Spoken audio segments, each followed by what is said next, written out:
If you are single and tired of trying to navigate these dating streets, then be sure to tune into the Business of Dating live series and podcast, where yours truly, Tamika Michelle Johnson, AKA the Matchmaking Attorney, will be joined by guests as we talk about how to date the right way as a successful professional in the 21st century. Join us live on Wednesdays at 8 p.m. on Facebook or YouTube, or catch the replay. And to reach us, simply visit thematchmakingattorney.com. See you soon.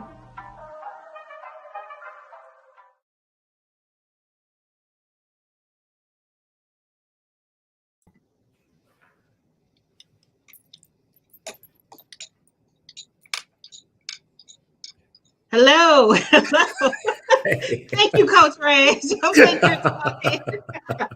He's like, your button. Thank you. My bad. Welcome, everybody. This is going to be a great show. Get your glass of wine, get some popcorn, get camera ready if you want to join us live on screen, ask your questions and or comments. What men and women don't understand about each other. It does not matter if you're single, if you're in a relationship, if you're married. There are things that we as men and women just don't understand about each other. So we're going to talk about it. We're going to stop complaining. And we're going to have some dialogue here. Hopefully we can flesh all this out, right? We have a phenomenal panel of guests tonight. We have Kelvin. Where did you go? You left. We have Coach Yashika. There you are. We have Coach Yashika, who is a dating coach for women over 40 who want to date with intention. We have Coach Reginald Smith, AKA Coach Reg, who loves love. And we have Kelvin Troy Johnson, AKA Love Coach Atlanta. So glad to have you guys all here. Before I bring everyone on and have them introduce themselves in about 30 seconds, let me introduce myself to anyone who doesn't know me. My name is Tamika Michelle Johnson, AKA the Matchmaking Attorney, attorney, magazine publisher, owner of Platinum Connections, which is a matchmaking agency for successful professionals. If you desire a better dating experience, a quality dating experience, be sure to check us out at thematchmakingattorney.com to learn more about our services, process, and prospects and pricing. A couple more things. If you are tuning in, let us know where you're coming from in the chat, where you're tuning in from. I know 3 of us are here in Atlanta, 2 from the DMV area, that not to include Delaware, but DC, Maryland, and Virginia. If you have a question or comment, put it in the chat. And lastly, if you want to join us on screen, there is a link in the chat. I believe it's just in YouTube because I wasn't able to figure out Facebook, I don't think. But there is a link in the YouTube channel where you can join us live. I will see you in the backstage and I will let you in if you want to join us live. Also, all of the guests, their links are in the chat, so you can contact them as well if you want to reach out to them after this show. So let's do it. Let me bring everyone on. First, I'm going to bring on Coach Yashika, have her introduce herself in about 30 seconds or less. Tell everyone what you do. Hello, everybody. Can you hear me? Yes. Well, all right. Thank you so much, Tamika. Thank you so much for having me on. I am Yashika Foster, affectionately known as the Artist of Dating, and I empower successful women to date through self-discovery while finding the love of their lives and the tools to balance it all.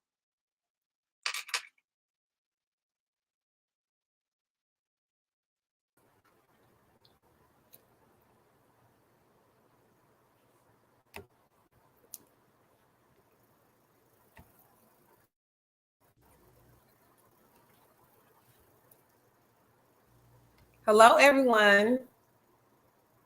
Can't hear you. Okay, I can hear you. Hi, okay, Kelvin. I'm sorry. That's me. That's me putting myself on mute. Reggie, I'm gonna need you to check me. I'm gonna need you to say like this. Okay, Kelvin, I'm sorry. AKA Love Coach Atlanta. Kelvin, if you could just introduce yourself really quick. Yes.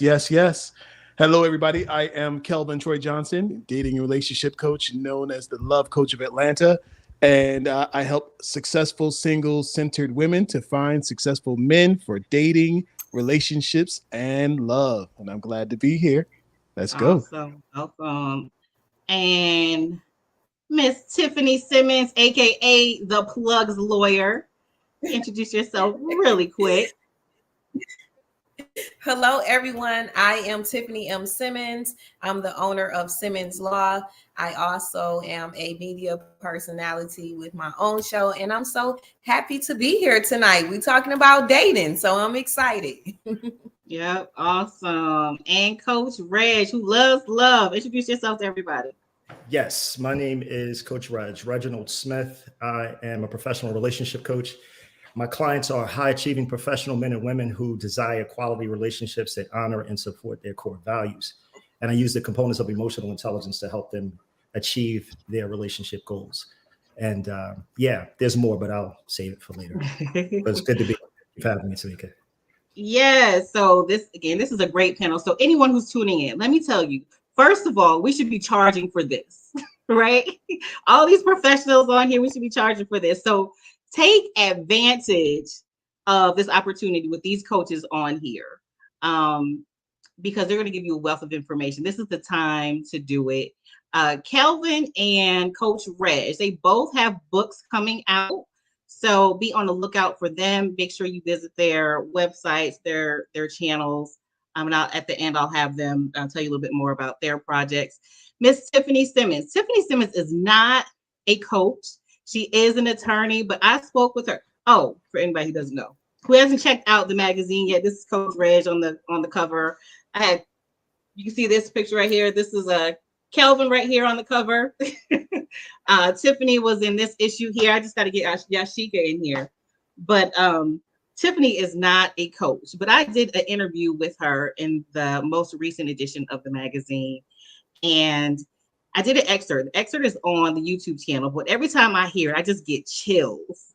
And I was like, I have to have Tiffany on here. She was like, look, Black women, if you keep on giving, you cannot expect someone not to take that shit. And it just sends chills down my spine every time I hear it. And I was like, yes. So I know Tiffany's going to give it to you. She is not going to hold back. Same with Yashika and our laid back men and Kelvin and Coach Reg. So what men and women don't understand about each other.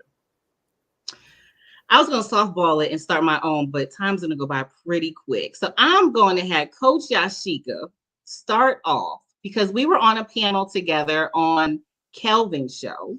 Mm-hmm. And be sure to check out, again, Kelvin's, let me go in the comments. Kelvin's TikTok channel. He's got over 250,000 followers on there. So he's like the TikTok queen, TikTok king on this panel. So be sure to follow him. We were on a panel together. And Yashika was very passionate about what we as women, the burdens that we take as women, but don't want to. And so I'm going to start with you. What is one thing as a woman and as a coach, but specifically as a woman, that you think or feel like men just don't understand about us? Oh, thank you, Tamika, for allowing me to go first. Because you know me, I am passionate about everything I say, right, regarding dating.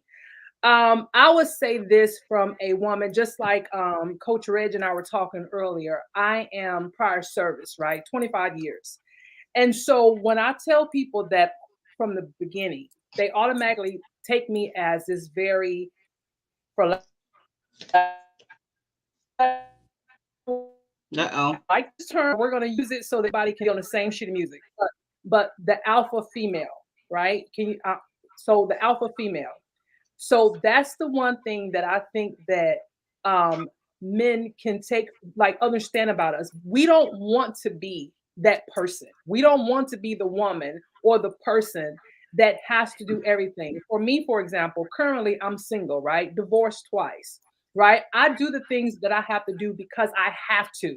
If I didn't do them, then they wouldn't get done. But clearly, I'm okay with playing. I'm okay with being the, I don't want to use the word submissive. Okay, I'm running out of vocabulary words today.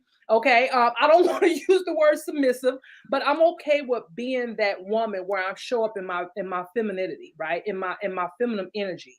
I don't want to make decisions. If you say we're hungry, I want you to tell me what we're eating, right? Unless it's just the day I'm on a diet. Otherwise, I want to follow your lead. And so I think it's just that those, if anyone was to ask me, that would be the one big thing that I think that men and women misunderstand about each other. Men believe that we do it because we want to, when we do it because we have to. And no one has yet to show us how it's done from a different perspective and come in, because you got to remember, a lot of us come from absentee fathers or trauma or things like that. And so because we don't know that role model or that male role figure in our lives, a lot of times we don't know what it's supposed to look like. All we know is that stuff has to get done. So that's that. Kelvin, what says you?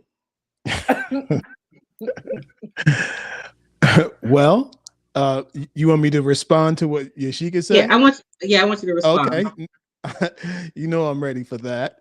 So yes, Yashika used the word that popped off in my brain, and the word was have to. In 2022, nobody has to do anything. Okay? You don't have to do the things that you do. And I bet if you ask the men who were around who were involved in that, they would probably agree that you didn't have to do it. You thought that was something that you wanted to do. I mean, if you want to, yes, I know dinner has to be cooked, right? We know everybody's got to eat. Okay. But you don't have to have spaghetti on Monday and have, meatloaf on Tuesday.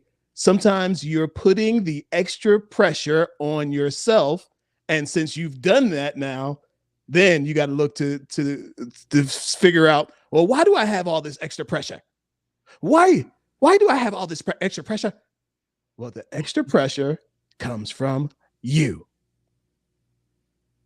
Okay. It's you who put the pressure on yourself and not the man in this scenario.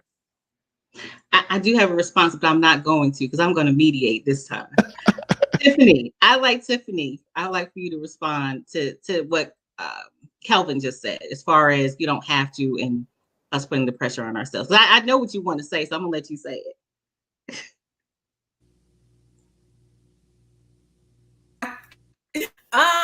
I tend to really agree with what Kelvin is saying as it pertains to have to.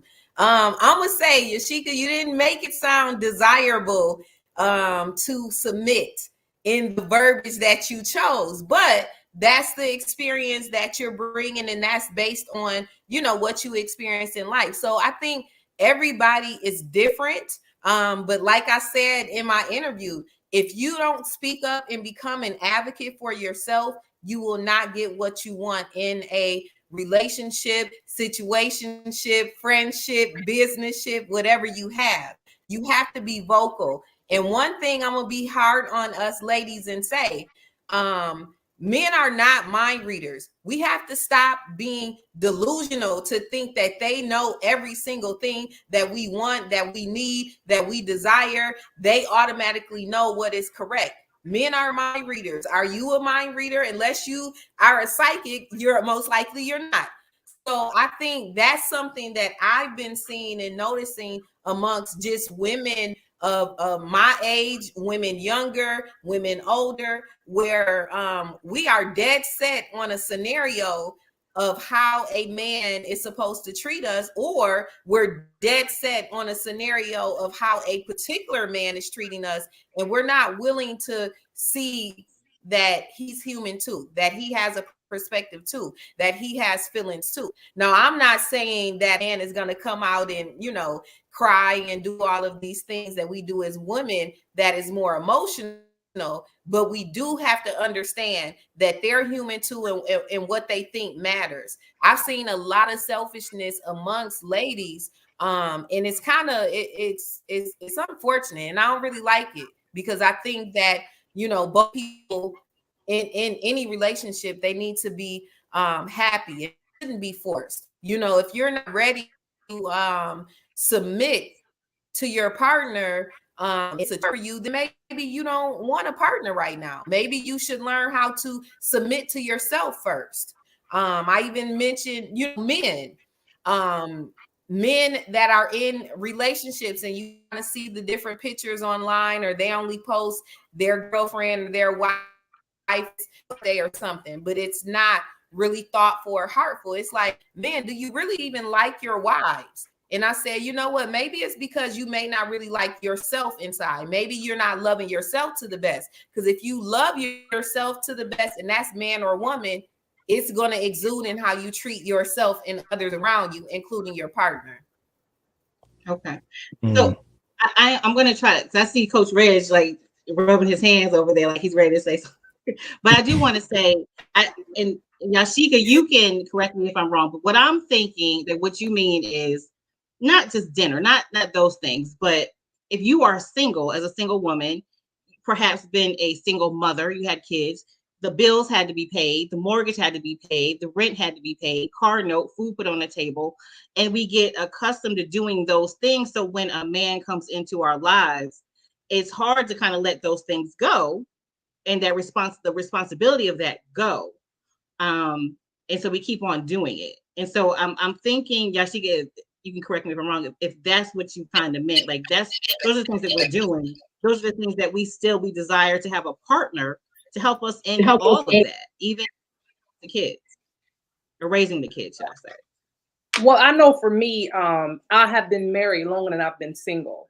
And I've probably been a mother, I would say, half of my age, right?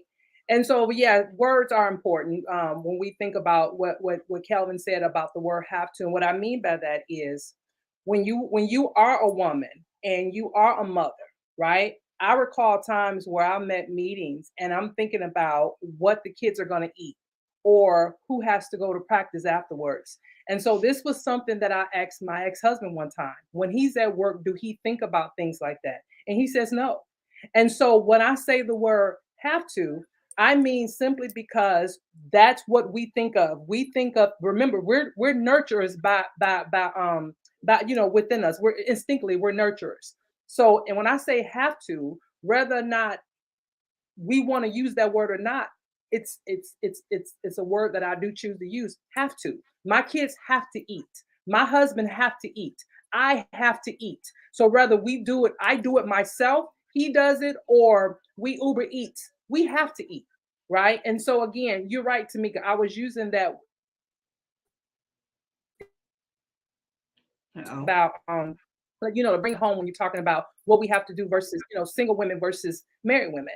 And so I just say that in a sense of and like you Attorney Simmons, you were saying about not glamorizing it. I think for me, I never glamorized much because I learned early that, you know, a closed mouth don't get fed. So I don't have time to tiptoe about what it is I'm trying to say, right? Relationship, you know, if I say it, I want to be submissive, that's what I'm telling you. I want to. I don't know how. And so as my husband, as my partner, I need you to help me. So I'm being vocal about what I want to do. I don't know how it's supposed to be done. That's just like when we're parents for the first time. We can talk about, you know, we watch our mother, we watch our grandmothers, but at the end of the day, we're still going to do it the way we know how. And so that's the same thing with being a wife and being a mother and being somebody that's in a relationship. You desire your relationship to go a certain place. We evolve in relationships because we evolve as people. And so I know for me, I wanted that role of being like a damsel in distress. You know, I knew that things had to be done, but I still want to be that role. Now, unfortunately, I never married anyone who provided me with that opportunity to be it. But I know now what I want, whereas that when I was in my 30s, I didn't know what I really wanted. I didn't know what it looked like for me. But now that I'm approaching 50, I'll be 50 next year, I know exactly what I need and what I want. But it took me going through some things. And unfortunately, my marriage suffered behind it, or my two marriages suffered behind it. So that's okay. Coach Reg, what do you? I'm gonna have you put your coach hat on right now. Okay. What do you say to the women who, again, are in Yashika's position? All they know is just the do, but they really want to be softer. They really do want to submit. How do you have that conversation? Forget having a partner who understands that, but you have to get to the husband, right? You have to initially meet the person. There's got to be some dating. There's got to be a relationship. How does the woman bring that up? When do they bring that up so it's received and it's not done prematurely? Fair. Honestly, Tamika, I think that conversation can be had early, because when you're getting to know someone, it's okay to share and it's okay to ask questions, right? How do you feel about this? Or what is your experience with that?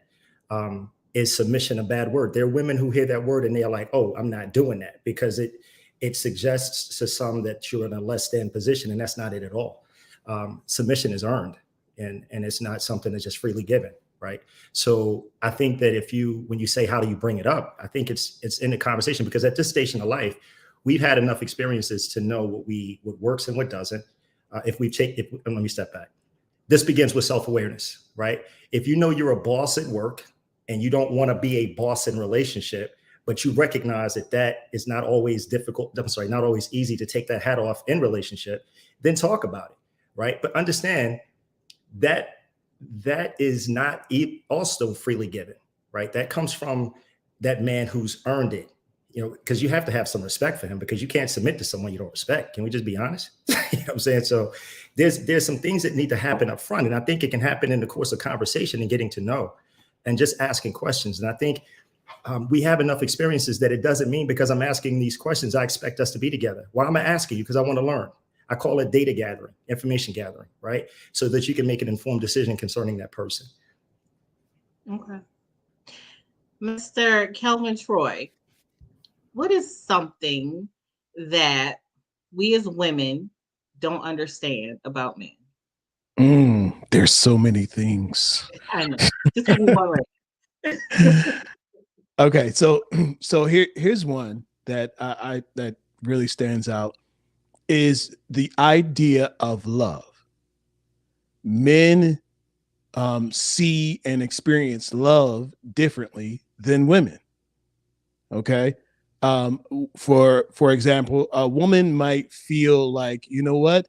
I want a man who comes home and he's just on the couch. And when I walk through the door after fighting the lions and the bears and all the animals in the animal kingdom, I want to be able to just come home and just lay in his arms and have him stroke me and tell me everything is all right. But that's her, right? But his idea of showing love might be, oh, well, you know what? I'm going to pick up the kids for today. She always picks up the kids. She had a hard day. I'm going to go pick up the kids and maybe bring a bottle of wine, right? And so his idea of what love may mean, it just might be different, like their love languages, just understanding what the other person needs. And so men might be the fixer. What can I do to make this better? What can I do? What can I do? What can I do? And she just might want him to just be. Mm-hmm. No, there's no more doing. I just need you to be here, be present to receive me, be where I need you to be. So it's just how we operate. I think that sometimes our ideas of love are just different. So that's my thought. Okay, so I'm coming home from a hard day's work and I fought all the lions, tigers, and bears. Oh my. And I came home and I just, want my husband or partner to rub my back, rub my feet and that kind of thing. And he says, well, I'll just go get the kids. Now we have a disconnect, right? Because a lot of women will be like, that's not what I wanted. What I wanted was something. I wanted to go get the kids too, but I wanted something else. And so now there's going to be some friction there, perhaps. And so what do you suggest? What do you advise the women how to handle that situation without creating tension or an argument with her partner. So it's what they call a what was it, a thankful sandwich. Thank you so much for thinking of me. Right now, we know this don't always happen, right? Come like, how come you didn't, and why didn't you, and what? Like, wait a minute. How about a thankful sandwich? Okay. Thinking about the fact that he was thinking about you. Yes, he might not have done the thing. He might not have been on the couch when you got home the way that you like it, but he was thinking about you. So you just acknowledge. Positive is positive sandwich. Thank you for thinking of me. It would have been better if you had done X, Y, and Z. But I know that the bottom of the sandwich, I know that just by your actions and what you did, you showed me that you care. Listen, that's something concrete that a man can get his mind around. You showed me that you care. And so it's all good. But next time, you know what I'm saying? So that there is no fight afterwards. What you think, Coach Raj? Yeah, Kelvin, I understand what you're saying. Little bit different perspective. And what I would say is I think Attorney Simmons said earlier, she said that men are not mind readers. Guess what? Women aren't either. So the idea is to ask a question, what do you need? How can I support you? If you ask those questions, that person has to then they can tell you, then you can see demonstratively if that's what they're willing to do. This thing about trying to figure it out, although the notion is good, it doesn't land because it wasn't what the person needed. Right. Secondly, when you talk about love languages and what Tamika spoke to as well, the idea is to understand that how people experience love and how they receive love, it's not the same, and it may not be the same as yours. But if we don't take the time to understand that, then we're going to continually miss. All right. Now, when you have that disconnect, so many people miss because, yeah, you did a good thing. You picked up the kids, you got a bottle of wine, and your other statement was she just may need your ear. She just may want to be held. She just may, hey, can you draw me a bath? Whatever it is, but let her tell you what that is. Mm-hmm. So that way, if we talk to each other instead of assume and take that off the table and have a conversation and listen to the answer and let the answer inform how you move after that, you're going to be far more successful. The problem is, I think that we simply don't know how. This is why I coach using the components of emotional intelligence, because if you get that right, the love languages are far much easier to execute. Far more easier. Yeah. That's it for now. But listen, it comes back to what I think Tamika said about self-awareness, right? She has to know what it is that she wants in order to articulate. Because us as men, we'd be like, okay, well, tell me what you want. Well, what do you mean tell you? You're supposed to know. But if I told you I need you to pick up the kids, what else is there? I mean, what else I need to say? I need you to go pick up the kids. Like, what else is there? Don't get no clearer than that. Right. Okay, well, yeah. Well, I heard you say that, but is that really what you want? I think that, what Kelvin is referring to is really a bunch of mind playing and game playing, because I tend to agree with Coach Reg on the let's talk about it, let's get to the point. Now, I kind of want to share a little bit of my dating background so y'all can kind of get my perspective, because I tend to value relationships a little bit different than what I've done in the past. I was married at one point in time. I'm no longer married.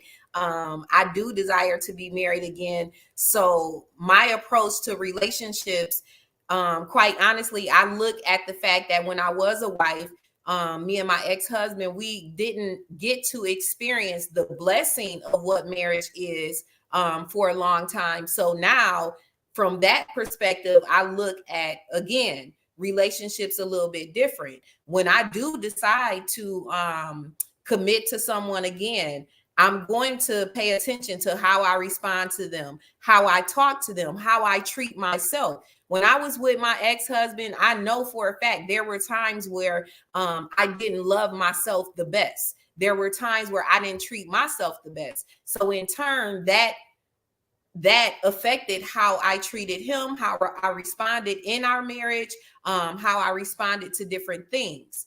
I think that what I've experienced in dating now, or just seeing in society, or, you know, social media, I see a lot of transactional love versus unconditional love. And what I mean by transactional love is a woman is with a man because she's paying, or he's paying all the bills. So she's submitting because she know this is the person that's taking care of her, versus the man that she truly loves. Or a man that's dating and he feels as though, oh, I'm buying her all of these things, she owes me. Those sorts of relationships are based on transactions and not unconditional love. Henceforth, you have people assuming, you have people afraid to talk. How are you so intimate with a person where you laying down with them having unprotected sex, but you afraid to have a fucking freaking conversation with them about stuff that's important, stuff that's dear to your heart? Excuse my language. Sorry, Tamika. But you know, for real, I see it all of the time, even on, you know, the show that I have, Hood Court.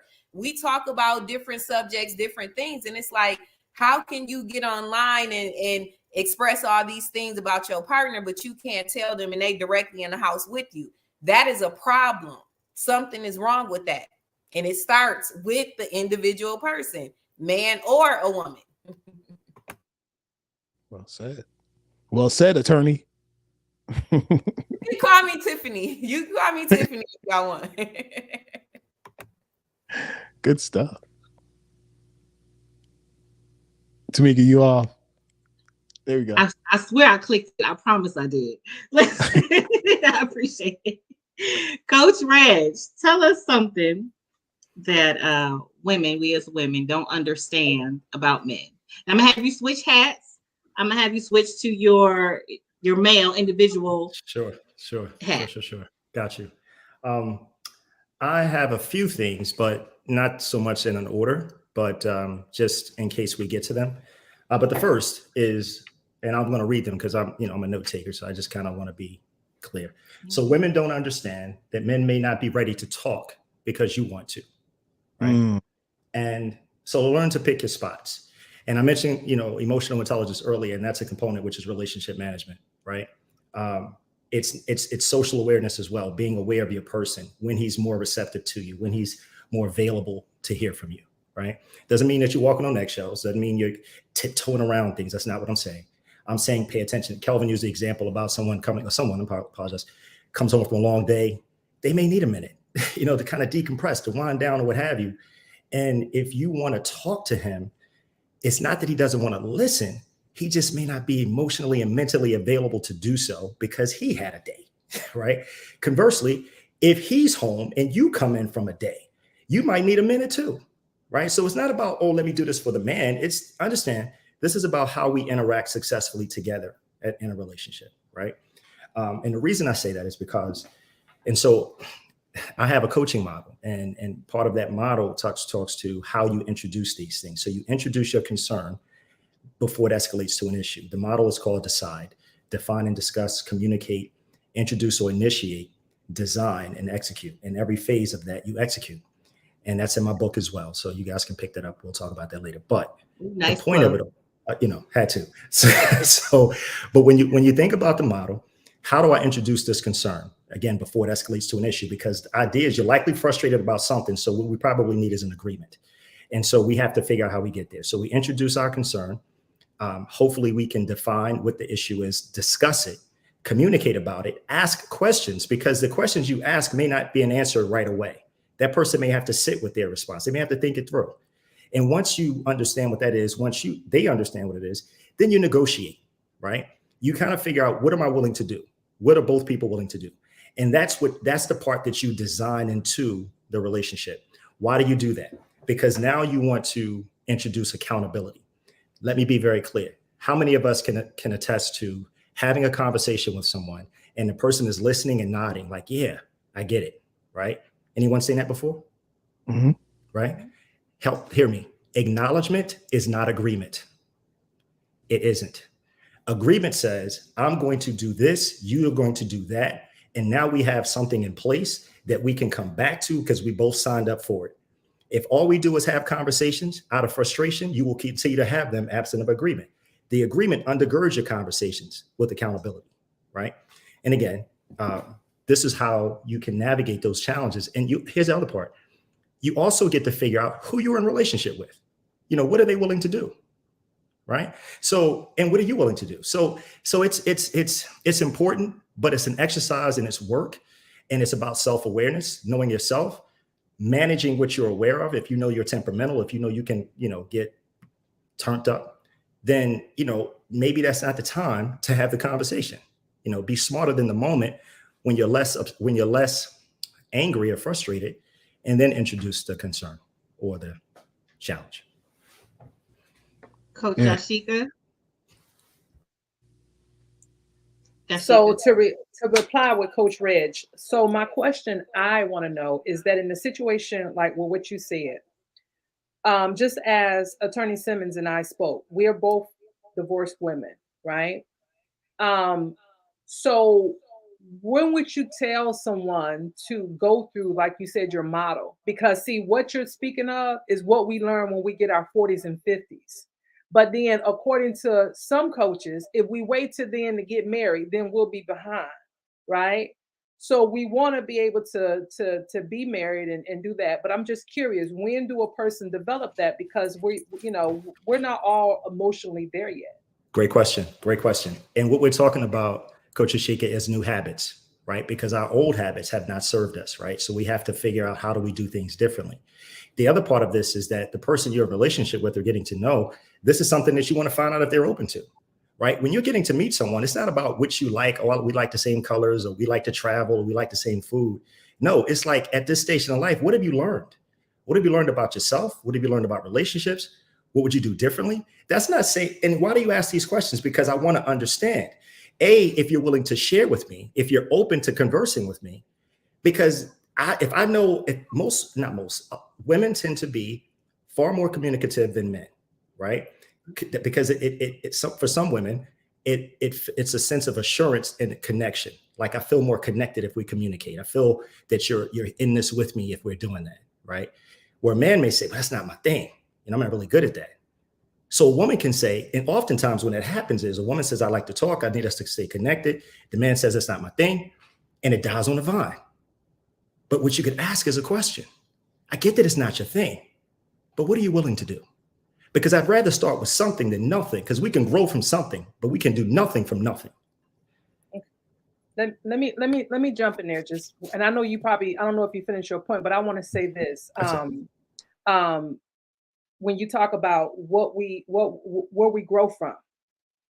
So I'm originally from Detroit, and growing up, you guys remember, for those of you who are in the 40s, you remember in Living Color, they used to have that skit where the man and the woman would fight, and then at the end they say, and we still together, right?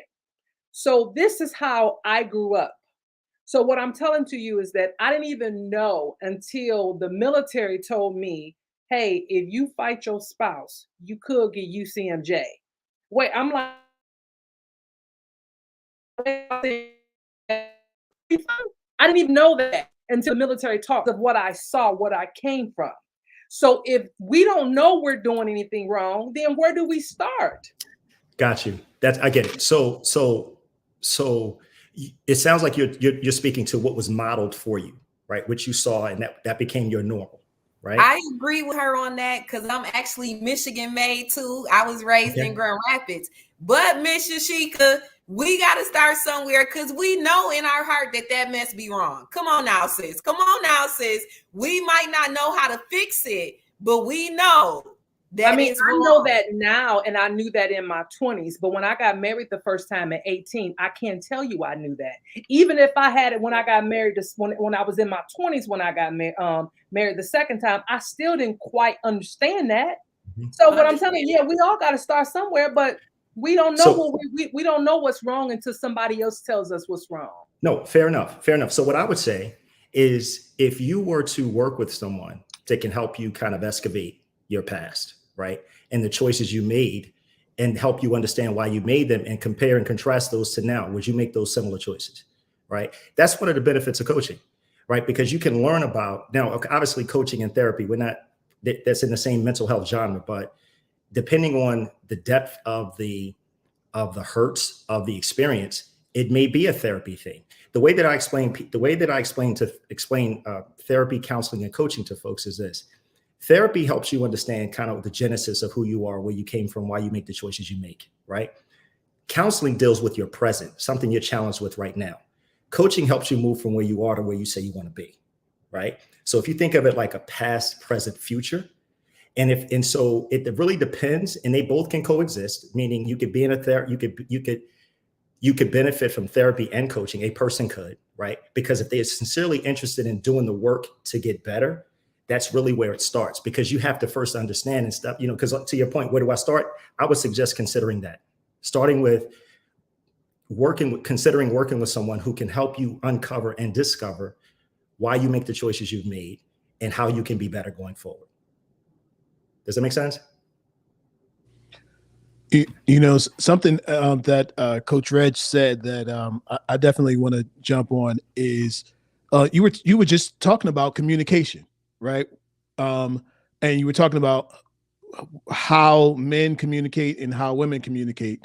And so it can't be lost that women communicate. Statistics said women communicate 20,000 words per day, and men speak about 7 words per day, 7,000 words per day, right? And so sometimes, listen to this, and this is for somebody, I don't know who, but sometimes a man doesn't even have the words to express what he's actually feeling, right? Because he says, well, I was thinking, and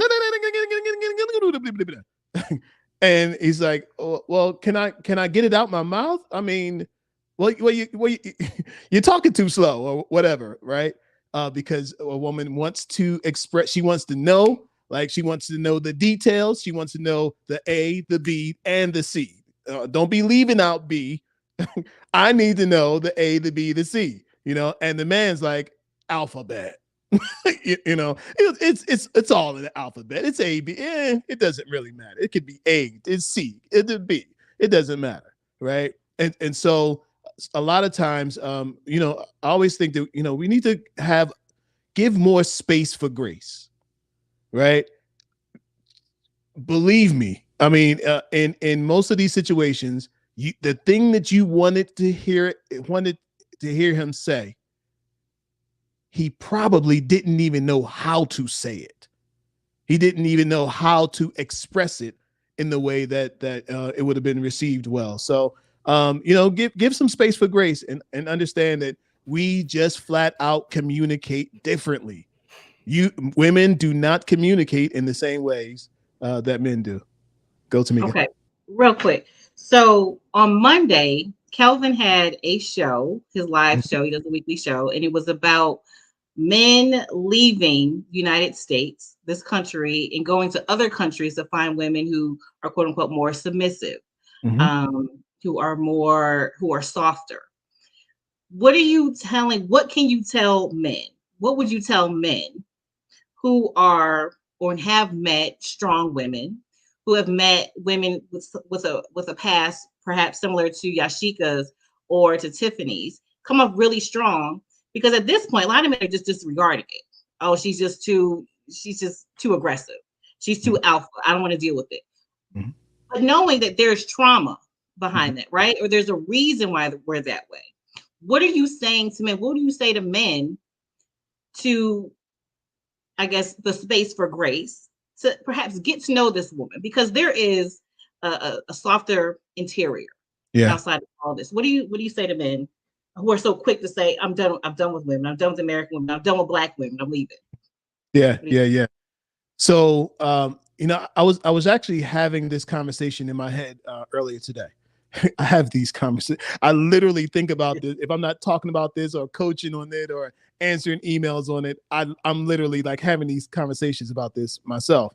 And I was thinking, like, how is it that I was able to kind of make that transition and not be so jumpy to cut people off, like we live in a swipe people out of your life kind of world right now. If you don't like what they said, block. Like you're gone and you're not coming back. Like this, that's it. If somebody, a lady told me last night, if the guy, if he's not talking right, and he said, and I can't remember what it was that he said, but he said one bad thing that she didn't like, and she was like, you know what? It's been nice meeting you. It's been nice knowing you.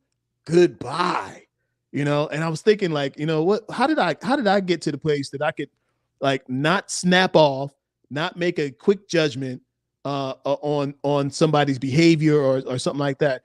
And I was just thinking, social work. My background's in social work, for those that didn't know, and working with males for 17 years, and just hearing those conversations and the arguments between mom and son while doing in-home counseling.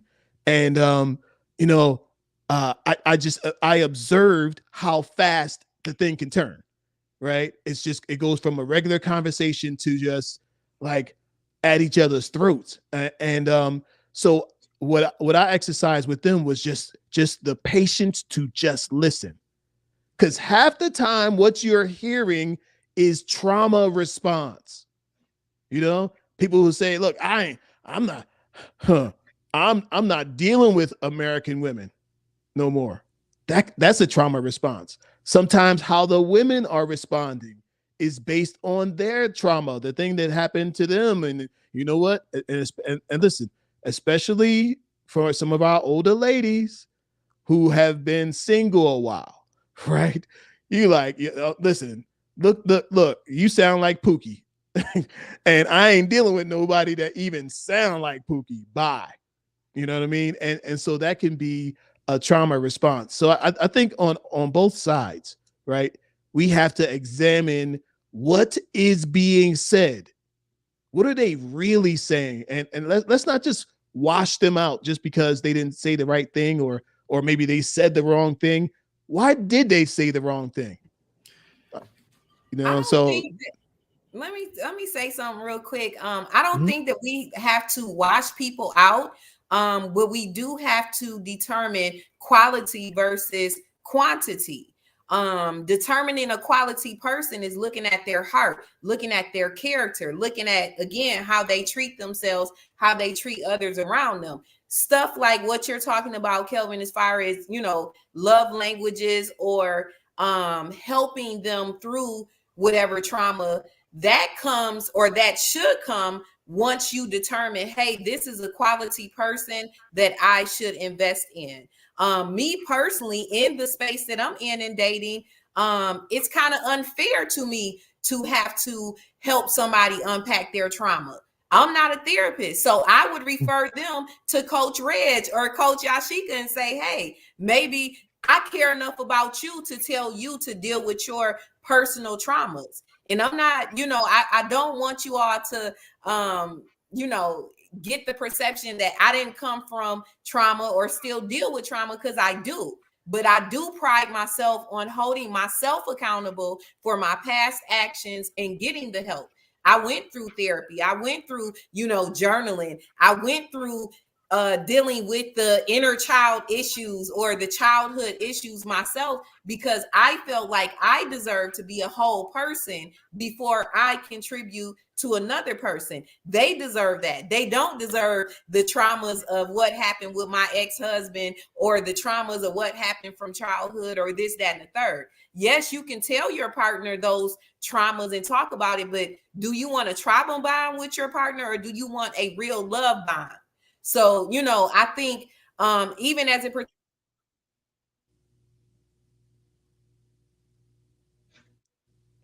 You're on mute. Come back, Tiffany. Tiffany, you're on mute.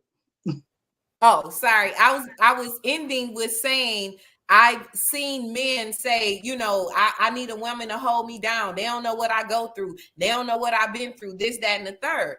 I can be your partner. I can support you. But even with that man, you're going to have to get outside help. We're not going to be in our 40s, in our 50s, in our 60s with the same old excuses. And unfortunately, that's what I see a lot of adult kids, really, And I'm saying from the mentality and the emotional state of some people that are in their 30s, 40s, 50s. They're still childlike. And that's unfortunate for the dating pool. Yeah. So Tiffany, I could not agree with you more. And what you're saying is if I'm hearing you correctly, so please correct me if I'm wrong. You're willing to invest in someone who has demonstrated or shown that they're worthy of such an investment, correct?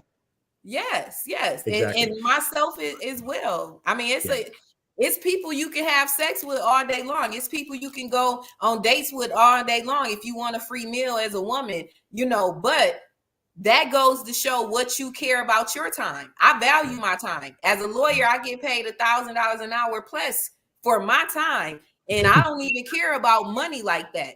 I still value my time outside of that because I know in the blink of an eye, you can be here and you can be not. So I know when God blesses me to be, a wife again and possibly a mom, I'm going to really value that. But again, it takes going through some stuff to have that testimony or to have that appreciation of where you're at now. And also too, I would say to the ladies, if I could, what Tiffany is saying is I could not agree more. The person that you're considering, pay attention to see if he is willing to do the work too. Has he done the work on himself? Because if you're the one who's working on becoming whole and healing, and you're considering someone who isn't, you're already doing yourself a disservice. So it's important again to be self-aware, be socially aware to pay attention to what you're seeing and allow what you're seeing to inform whatever decisions and choices you make going forward. But also being honest with yourself. And that takes courage because I also understand that loneliness is powerful, or the fear of. And so it can be for some. And that can also drive choices and decisions that do not serve you, right? So it's important to be courageous. It's important to be honest with yourself. It's important to pay attention to who you are considering to ensure that they willing to do what you're doing, not match you one for one, but somebody who's making an effort. You could get behind that. But for somebody who says, I ain't got no problem, I don't know what you're talking about. Do yourself a favor and say, sir, it was great to meet you. All the best to you. That's all I got on that. So we have a comment. I'm just going to go ahead and read the comments in the chat by Raymond. I think he was responding to Kelvin. You can't always determine a heart in one conversation. And I agree, deal with your trauma before dealing with me. And I think this is to Tiffany's point, adult kids facts. So Tiffany, we didn't get your first one. What is something that you believe that men don't understand about women? Well, I feel as though men don't understand that women, we are here to be your helpmate. We're not here to distract you. We're here to add to your life. I see so many people, especially Black men, who always say, forget a woman, I'm chasing the bag, or forget a woman till I'm in this position. Forget a woman until XYZ. But they put all this stock in their relationships with their male friends. And it's like, if you can see that, hey, if I do this business with my homeboy, we're going to make money together. If you can see that and possibly do that, why can't you see, hey, a woman that's truly invested in me and interested in me, two minds together is better than one. And it's quite frustrating to me, to be honest, that it's always where men don't see the blessing in finding a wife. And I got a theory on why a lot of them don't, but I'll save that till later. Okay. But isn't it hard for a man to say, okay, well, yeah, let me do this with you. Let me do this with my wife if you're not even there. So let's say you're just meeting somebody, you know them a few months, they know their friend for 10 years, they're going to go into a business with them. Why would it be frustrating for you if you've just met this person? Well, maybe I'm not a few saying months go ago. in a business with me. I was just using that example. I'm saying giving a relationship with a woman a chance. What I've experienced in my life is the Black woman, prove that you worthy of being my girl while doing all of these things as my girl. And he still may not ever choose you. He still may not ever come save you or whatever.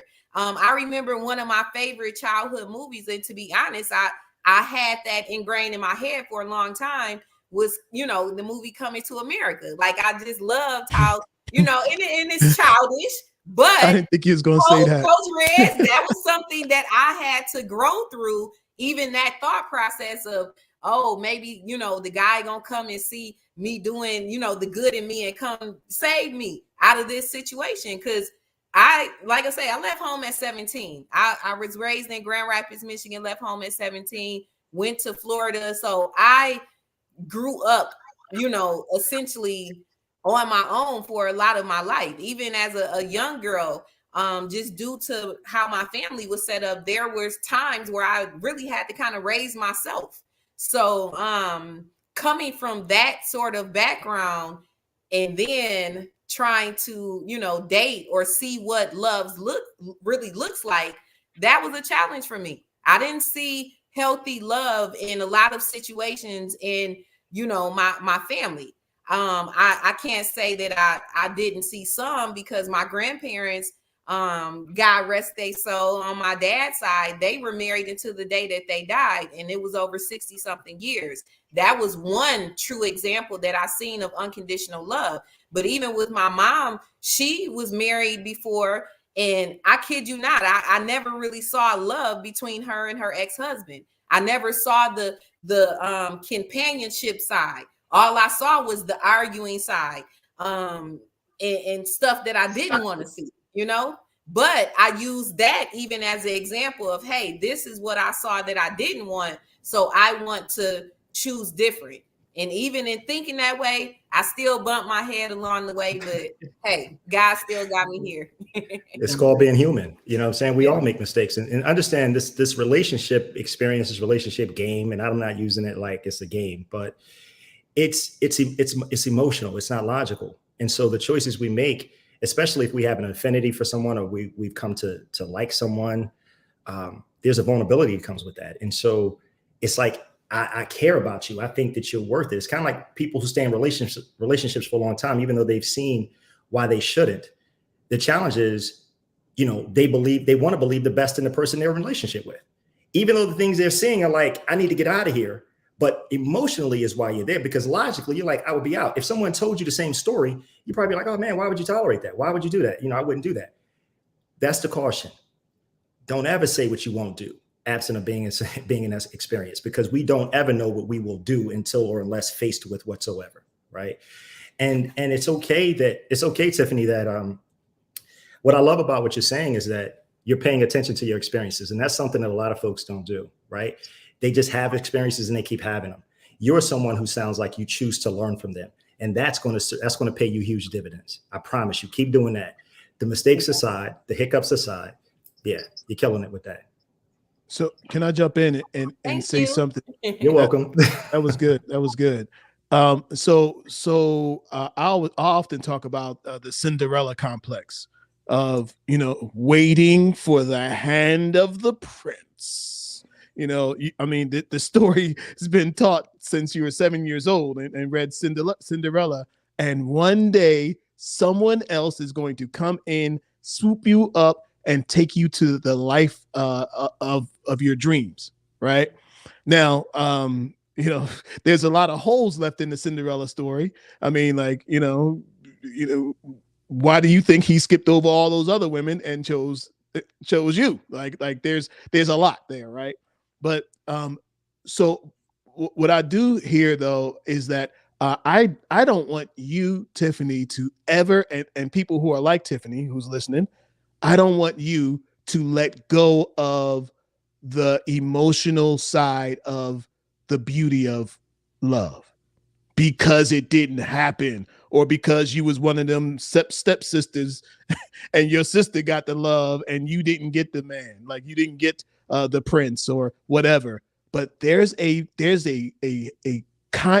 prince who is just right for you. That other guy, he wouldn't be right for you, right? Maybe from the experience that you've already had, maybe that wasn't quite right for you. But I believe that it's got to be part emotion and part logic. Listen, for this thing to really be successful, it's got to be part emotion. There has to be an emotional element to it, or then it's just a square box. It's somebody mentioned it's transactional, because me and you together, working together, build business, build life. That's kind of like logic, right? But the emotions is like the mortar that goes between those bricks, right? Because if there's nothing that holds those bricks together, that holds that logic together, you might as well be married to the wall. I mean, there's nothing. So that there's that emotional side, that emotional layer. It has to be there. So there's somebody who really dreams of having an amazing life with an amazing partner. I want to tell you to not stop dreaming. Do not stop dreaming. Do not stop believing. Keep your standards high and your expectations even higher. And I'm telling you, you're more likely to have what it is you want when you think high. You got to think high to rise. I believe it. Yashika? Okay, so and this is why like I said, when it comes to me, the way I coach women through self-discovery. See, Tiffany, where you are is where I've been. Coach Reg, where you are in the man perspective is where I'm trying to take people like Tiffany to. You understand what I'm saying? Because see, I know where you come from, Miss Attorney Simmons. Reg, I know me and you are the same same grounds and the way that we think, because we're right, being that we're ex-military, we're problem solvers. In other words, we know what the problem is, we identify it, but where I come in at is how do I take them from that to this? And this is, see, when I got married both times, I married two different men for two different reasons. Why? Because my needs were different in each marriage. With my first husband, I didn't have nothing to go off of, right? When I got married the second time, now I came into the second marriage with a son from the first marriage. So you see, my needs were different now, right? However, both of them ended where apparently neither one, because I was chasing the wrong thing, because I didn't know what I needed. All I knew is that one grandmama said, marry a man that's gonna help take care of you. The other grandma said, marry a man that's gonna do this, right? So in my mind, I'm doing what the grandmothers told me to do, which is who I feel like I'm living through or living for is them two. Because see, I didn't, and I tell everybody this, I married both of my grandfathers. In hindsight, I married both of my grandfathers, my paternal grandfather and my maternal grandfather, me not knowing this, right? Me not knowing this. And so that's why I say, Tiffany, or Attorney Simmons, I think that's your first name, Tiffany, right? I've been looking at Attorney Simmons. Yeah, you can call me Tiffany. It's okay. All right. So when I listened to her talking, we were saying about the whole tragedy and all that. Sis, I didn't, when I tell you I didn't know no better in my teens, I'm from Detroit. Like you from Grand Rapids. So you already know I'm from Detroit. And then somewhere along the line, they doctored me up real good, gave me some fancy degrees in a military background and told me I was good in life, right? But I had to do a lot of soul searching to figure out when I get married the third time that I don't do the same mistake. And so that's why I tell women, if you're not sure about who you are, what you want and what you need, then you're not going to get it, even though you get married 2 and 3 times. And so this is where those conversations are being had that they weren't being had before, right? About, okay, this was the problem. So how do we solve it? Because see, up here, it sounds good to have these models and these acronyms, and we all got all that fancy stuff. But if the people that's coming through here don't know what we're talking about, then how do we connect the dots? How do we connect the dots? Because if not, guess what? We're going to still be in our 40s and 50s having unsuccessful relationships. So how do we connect Tiffany to Coach Reg? Can I tell you? Can I just tell you? Yeah, with people like me, but go ahead. No. Were you done? Because I do not want to be rude. Were you finished your point? Yeah. So again, it's about questions. See, this is not about giving someone the answer. It's about asking questions that compel thought, where someone has to actually think about the choices they made and the decisions that they executed, right? In order to understand, it's not for me to tell my clients what I think. I do not, as a coach, I do not offer opinion. I do not offer what I think you should do or what I tell you, you need to do this, or if I were you. It's the worst thing you could ever do as a coach. Why? Because that person that you're talking to, because understand, they view and value you as an expert in that space. If they're talking to you, if they've retained your services, they're viewing and valuing you as an expert in that space. And the last thing you want to do is tell them what they need to do, because then what you got to deal with is, well, you said to do this. No. If I ask you a question and you conclude your own answer and we discuss that that's what you want to do, my job as a coach is to hold you accountable to what you said you wanted to do. You understand? Because you have to place your head on your pillow each night, not me who has an opinion, right? Or a thought about what I think you should do. So it's not about telling people what they need to do and how they move from here. It's working with people to help and asking, again, understanding where they have needs, where they have gaps. That's part of an intake. That's part of why you coming to work with me, because I don't know what your challenges are. So if you come to me, there's an intake process, right? If you want someone who wants to work with me, there's an intake process. There's a series of questions that you have to answer. So I'll know what exactly you need, what you want assistance with. That'll also help me determine if I'm in a space to help you, because you may need something additionally that I don't offer because it's outside of my scope. But it's not about telling them. It's about helping them understand this is where we are, this is where you are, and this is where you say you want to go. But that's based on how they answer questions, because understanding when you're working with a coach, it's about questions, because your client needs to understand and have their own answers. It is not our job to give them the answer. It's to help them move from where they are to where they want to be by answering questions for themselves and the courage to execute those answers or choices and or decisions. So yeah, I think it's an educational opportunity, really, Coach Yashika, because most people think that coaching, oh, you're a counselor or you're there. No, I know what I do. But part of my job is to educate those who don't know what I do, right? So they'll understand, what exactly am I getting if I choose to work with you? Yeah, this is what you're going to get. You're going to get a series of questions to help you think through with clarity the decisions and choices that you execute for your life. Because I don't have to live with that. That individual does. And I think that is the bigger part of what needs to be explained to folks day one. It's not my job to give you the answer. It's your job to find it for yourself, and my job to hold you accountable to that answer. Good stuff. Coach Reg, number 2, what is something else that we as women don't understand about men? Yeah. Okay. Women need to understand that when a man is coming out of a contentious relationship, be it a separation, a divorce, or what have you, and you two meet, he may not see you for who you are, but finds comfort in the fact that you're not her. So my caution is to exercise patience and discipline and not yield your desire. I'm sorry. Oops. My mic came out. Okay. And not yield to your desire to nurture, because I think Coach Yashika said this earlier, because, to nurture, because women are innately nurturers. That's true. You guys were made that way. Jesus did it that way when he created you. But you're nurturing someone who's unproven. He hasn't demonstrated that he's earned that from you. So be patient and disciplined enough to allow him to show you that he's worthy of that investment that Tiffany talked about earlier, right? Somebody who deserves that, not someone who's like, hey, you don't understand my story. This thing, man, she's this, she's that. And here's a challenge that I've seen with many women as I listen to them. They have shared that, oh, he's such a good guy. He just needs a chance. I mean, God, he's so seriously.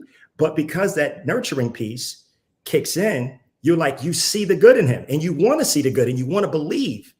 And it evokes a compulsion to want to help him and to show him that you're valuable and he should choose you.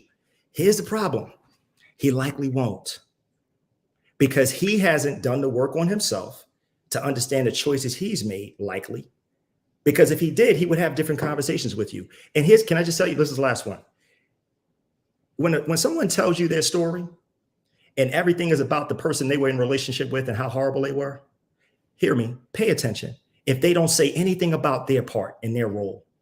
Because any relationship is a shared responsibility, which means there's culpability on both sides. And if someone is sharing their story and they don't even mention their participation as if they didn't, I was a victim. Hear me. If you continue with this person, you're going to be in that same situation and they're going to be telling somebody a story about you. Require more. Require more is my admonishment, if you will. Require more from us. Okay? Any man you're considering, require more. Love coach, Atlanta. Are we impatient?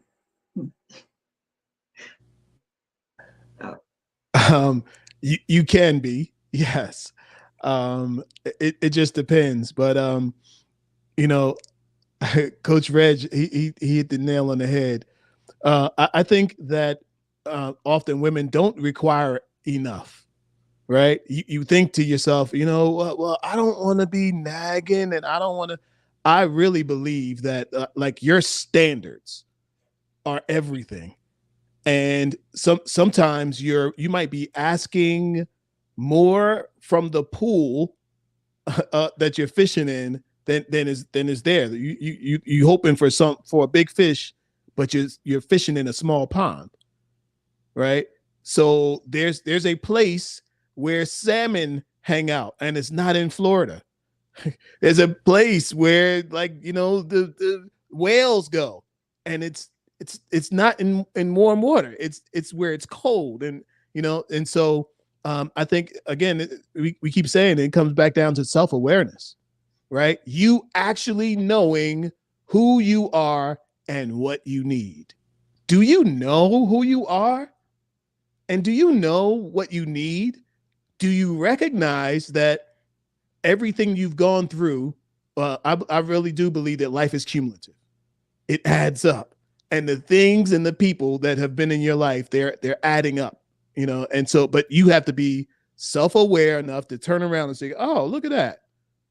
Oh, this happened. And then this happened and it brought me here. So looking forward, I need to adjust to make sure that some of that old stuff doesn't happen again in the future. And we're marching forward. So I think it comes back to self-awareness and setting those high standards of expectations for what you want.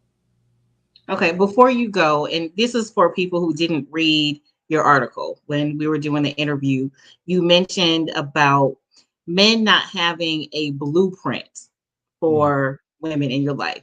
Talk a little bit about that and what we need to do in order for women to give men, and it goes both ways, but to give men a blueprint for what our expectations and our standards are. Yeah. It's a fact. I mean, it really is just like a blueprint, right? There's the building, the room that you're sitting in right now, once upon a time didn't exist. Once upon a time, it was probably trees there, right? Someone sat down and said, you know what? We need a family room here. We need a bedroom here. We need an office there, right?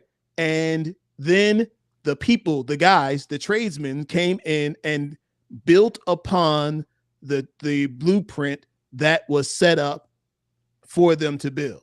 They didn't have to think about it. They didn't have to do anything. They set it up and they were able to go with it, right? So men don't often understand what women want, what their desires are, what they need. And sometimes women don't always understand how to articulate what it is that they need and what they desire. And so the clearer you can articulate to yourself first what it is you need, and then be able to articulate that to somebody else, it's your recipe for success. I really believe, it comes back to, I read a scripture one time that said, write the vision and make it plain. So they that see the vision, see what's written, can run and you can win. So you have to know it before you can show it. And you also mentioned that if you want to eat dinner at a 5-star restaurant, then you go to 5-star restaurants. And if you want to fly first class, fly first class. And so when a man comes into your life, he knows what to expect. Yes. Yes. And so that's something else that I loved about your interview as well. Yeah, it's the blueprint, right? Sometimes we want something that we don't like. We want somebody to come into our lives and change our lives. It's again, we're waiting for the hand of the prince to come and to change everything. Listen, change it for yourself. Okay. Look, if you're used to going, if you say to yourself, I'm going to splurge on myself, and I don't care if you just do it once a month, right? You find the high quality, restaurant in your area. I don't know if it's Ruth Chris. If you want to go down to STK and spend $100 for a steak, right? You are actually creating the crease in the brain that says I'm worth it. You're creating the process in the brain, so the brain says, oh, this is what we do. Yes, this is what we do. When it comes time to fly, listen, splurge and spend a few more dollars to ride in first class.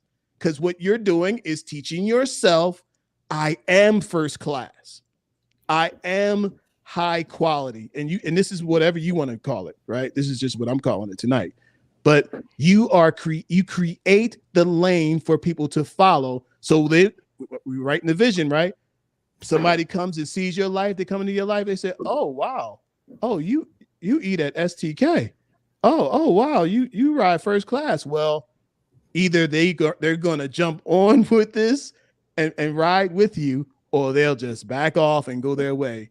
And either way is just fine, because you're living in the blueprint that you created. If you create it first, then they can come in and build upon that second. Tiffany, you saying something? I was saying something, but I do agree with what you're saying, except for when you started talking about the women, with the blueprint. When you said that, writing the blueprint for the man, that's definitely what threw me off, because it sounds like more work. For me personally, I'm a boss at all day long, in the streets, in the courtroom, in my office. When I come home, I want to be the lady. Some of what you said translated in my head, because again, what we hear and what we comprehend is two different things, right? So some of what you said to me, it translated to show him how to treat you, give him the blueprint. If you're giving the man the blueprint, then in my head, that's not him willingly doing this on his own. He's just doing what you're saying fit. Now, I do hear your further clarification as you expressed, show people how to treat you. And Correct. if that means I want to, fly first class, let me treat myself first class, for the first time or whatever. So, and I totally agree with that, because as I said earlier, the way that I love myself, it will show in how I love others around me, including my partner. And, in my dating experiences, especially as of late, I tell guys, hey, I love myself. I love the people around me. We all spoil each other. We all treat each other good, So this is what I'm accustomed to. Either you coming in and you own that boat, or you could go on to whatever boat you own. But over here, we treat each other with genuine love. And if it's not that, I'm going to remove myself from you.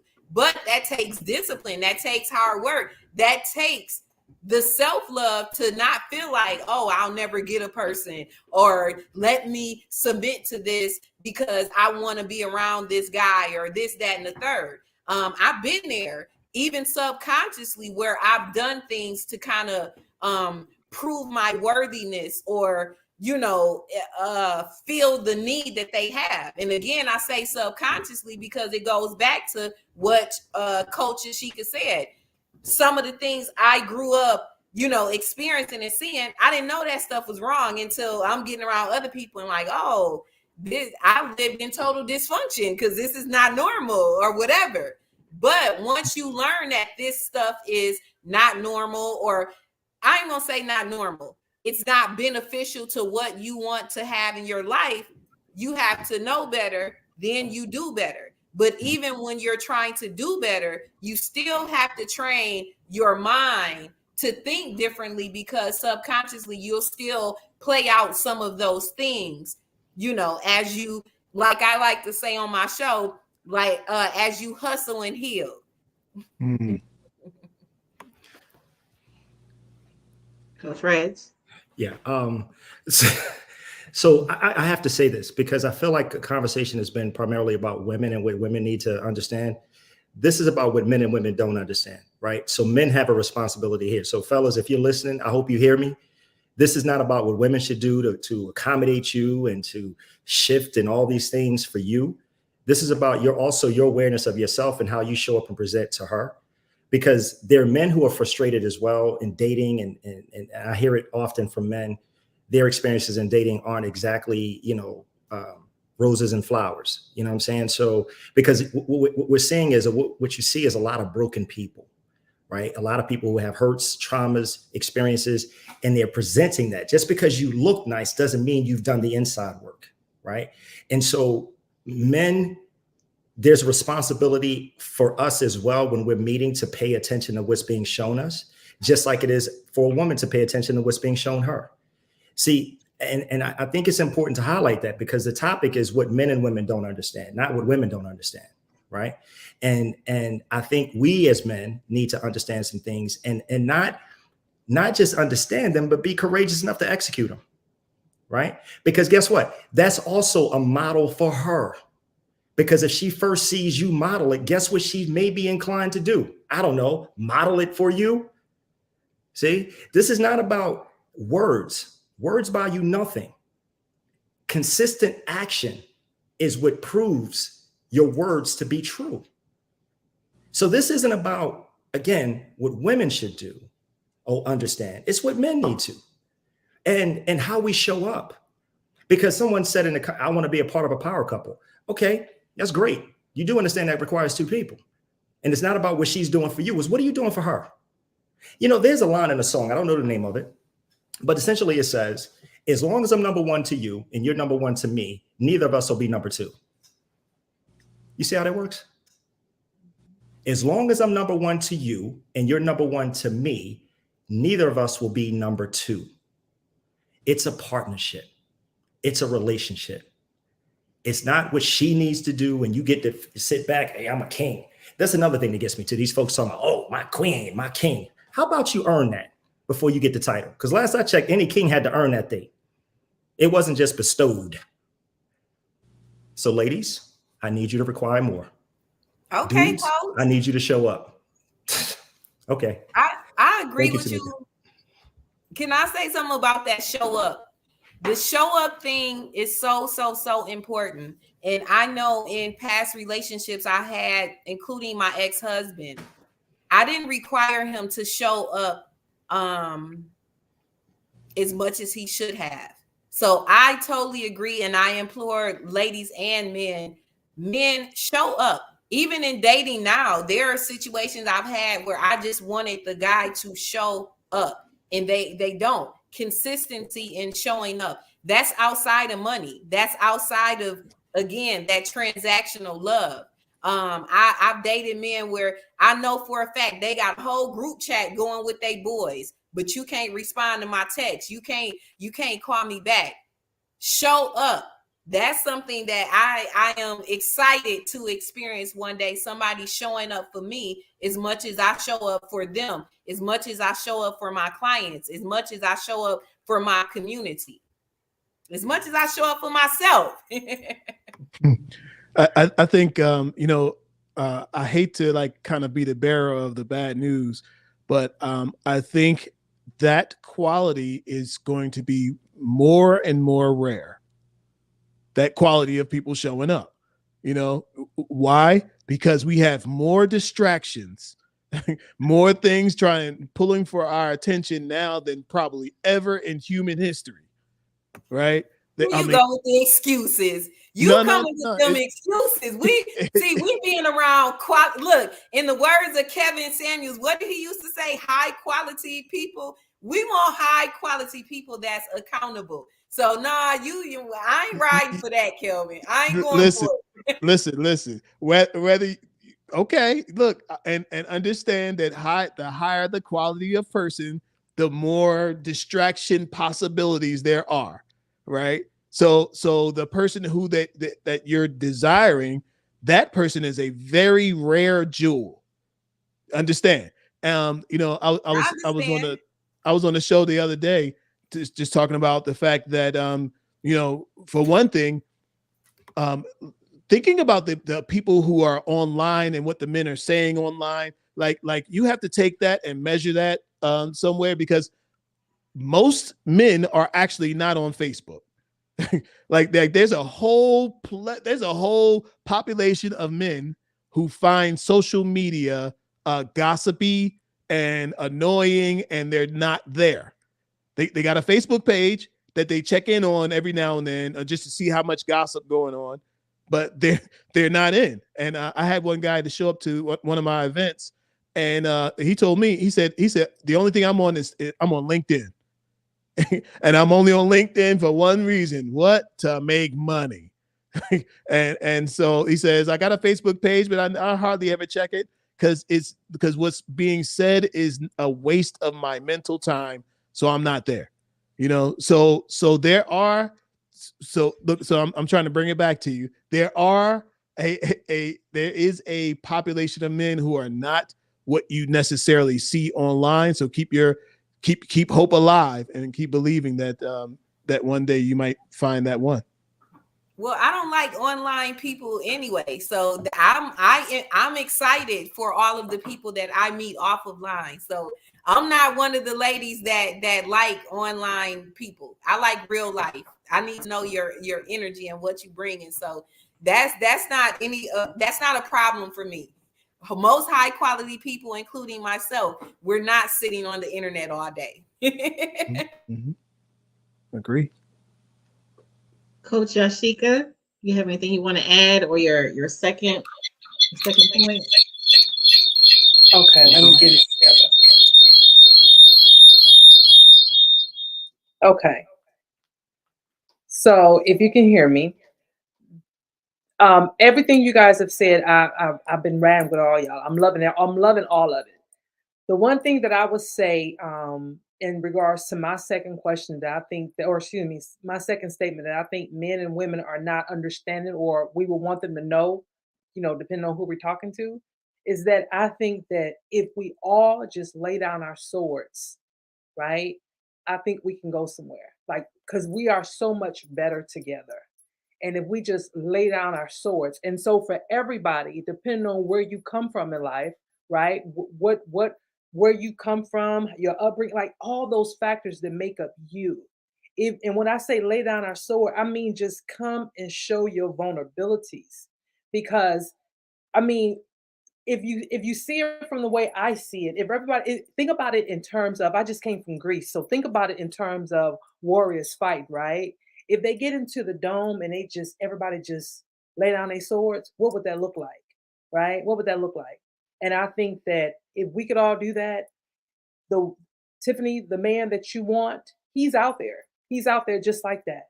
But somewhere along the line, he's doing this because he got his trauma, right? And here's the thing. It's not that he's living in his trauma. It's just that sometimes we still have our discernment to say, you know what?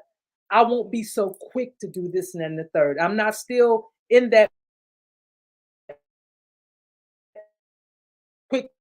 So we may go first time. It might take for you guys to meet each other along the way, in the future. And I'm not talking about you, Tiffany. Like, when I think about you, you're like the perfect woman, as far as that generation of women that when I think about my avatar, who it is, and it's like a face like yours, because I listen to the women from all age demographics, and I tell you, it's fear on faces. And I think that's the part that gets me the most. You can see some of the fear. And I'm not saying, and here's the thing, the fear is coming from the women and the men. But because the dynamics of being more women than men, it looks like it's bad. You know what I'm saying? Like it's a big difference. But fear is coming from everybody because they're like, wait a minute, am I gonna have that coming to America or whatever experience, right? Because everybody do want that idea of what they see a power couple is. I'm gonna tell you this, Tamika, and you guys, something, because sometimes I'll go and put myself in the middle of gentlemen, right? So I'll go to like a hookah lounge or a cigar lounge or whatever, and I'll put myself in the middle of gentlemen. I was talking to this gentleman a couple of weeks ago, and I asked him, I said, and just to sum it up, I told him, I said, I know no one person is responsible for your marriage failing, but if you was to say to me, the one thing that really caused it to dissipate, what would it be? He told me, he says, I let go of my queen's hand. And because I let go of my queen's hand, I started doing unkingly things. And that took me away. Because if you know, like they say that hashtag, if you know, you know, you understand what I'm saying? If you know, you know. And when he said that, when he say, I let go, you have understood some things to appreciate the message that was in that short sentence. He let go of his queen's hand. And if we can take that as our mark, if we were to start over and say, where do I want to be? It's like that would be it. A king holding on to his queen hands and both of them acting the way they should at all times. And that would be the same as world peace. Yeah. One of the things I talk to people about is about generational wealth and multi-generational wealth. And I think what a lot of people don't understand or realize that up until the 60s, right, Black Americans had the highest marriage rates in the country, over any other demographic. And now we have the lowest marriage rates.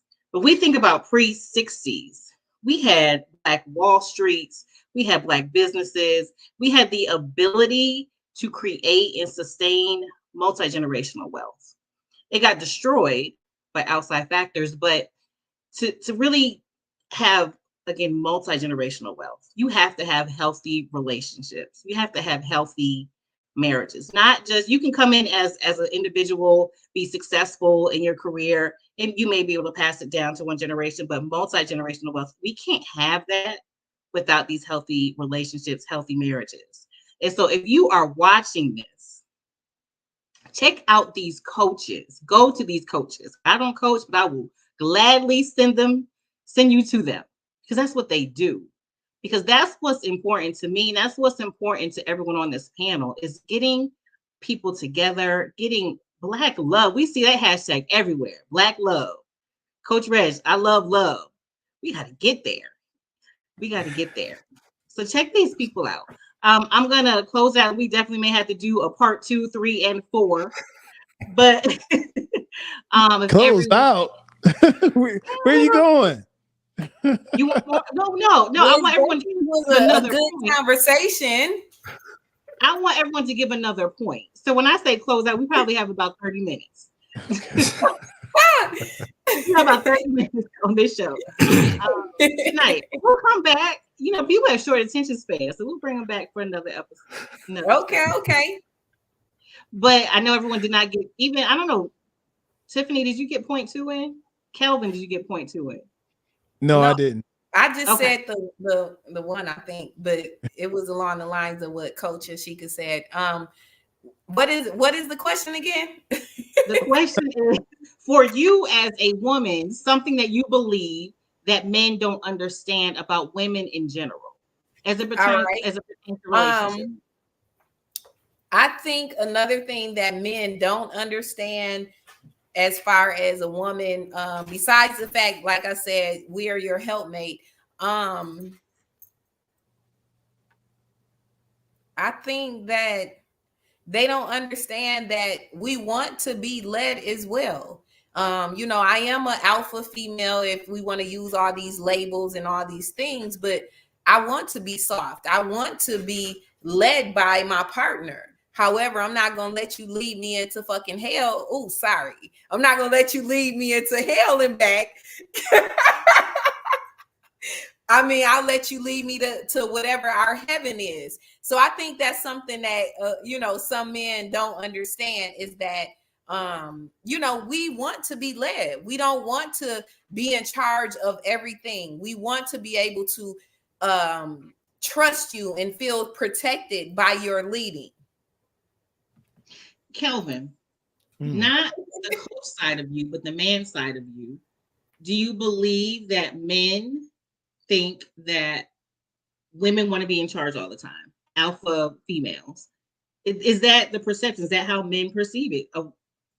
She wants to be in charge all the time. You as the individual, not the coach. Mm-hmm. I don't think that men see it that way. For the most part, most men don't even want to deal with a woman who wants to like lead all the time and just kind of direct things. I shot a TikTok video and it started off with ladies, something like, ladies, stop being an independent woman around men. That thing caught so much fire. I think it had 1 million hits in like 2 days. It was like it went nuts. And of course, like it got duetted, it got all of that because they just grabbed that one little piece and like, how dare he say something like that? He's just trying to keep women down. But Kelvin, I actually agree with you though. When I'm at events or when I'm doing certain things, I will allow the men to lead, meaning opening the doors, pulling out the chair. Even if I can carry the bag, I will allow them to do that because we have to show our softer sides, ladies. We have to show the men that we do need them. So let them do the things that men do. Yes. Yeah. Look, now listen, I just only said that the opening line, and that was your response.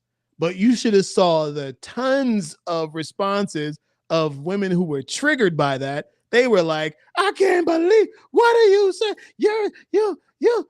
I mean, they was cussing me out and it's not like all of my other videos are like all like, oh, you're such a wonderful guy. That's because they adult kids. Those ladies that was upset are adult kids. On my show, I would call them something else, but I'm being good. But when I got to the end of the video, I said a man feels more masculine when he's loving you and taking care of you. And so just get out of his way and let him. I looked at the statistics and a small percentage of the people actually got to the end of the video. like they took that one little piece and was like, aha. We've got something, and they just went to town on it. Which they say there's no such thing as bad press. So I thank him very much for helping me to produce to get some speed up on the algorithm. I sure appreciate him. But look, it got so crazy. I had to turn the comments off, because all the videos I produced after that, all they wanted to talk about was that one video, and they were so stuck. And so it kind of really let me see like there are a lot of people who are hurting. All I heard was pain. With all of that, all I heard was trauma. All I heard was triggering. All I heard was a reminder of what they've been through in the past and what this sounds like. And they're like, oh no, oh no, I'm not backing up. I'm not being less for anyone. And I said, no, listen, sometimes less is best. Sometimes you don't have to be Superwoman and put your cape on. And sometimes you don't have to fight uphill and try and, kill the dragon yourself. Like, if there's a guy there, let him do it. Let him do it. You got it, Coach. I just want to say, Kelvin, just not to cut you off, sir. So please continue. No, I'm done. You good. as I listen to this, what I'm hearing continually is this people talking at each other. There's no one asking a question. There's no compulsion to think. It's just, I say something, you say something back. Instead of saying, hey, where's that come from? What did you feel?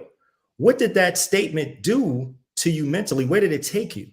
And was it a place? Because if you're not asking questions to compel thought, you're going to keep just talking. And that's the problem. It's like everybody wants to be heard, but no one talks about what people are feeling. People remember experiences, but they never address, rarely address how their experience caused someone to feel. Yeah. And this is where resentment begins to build.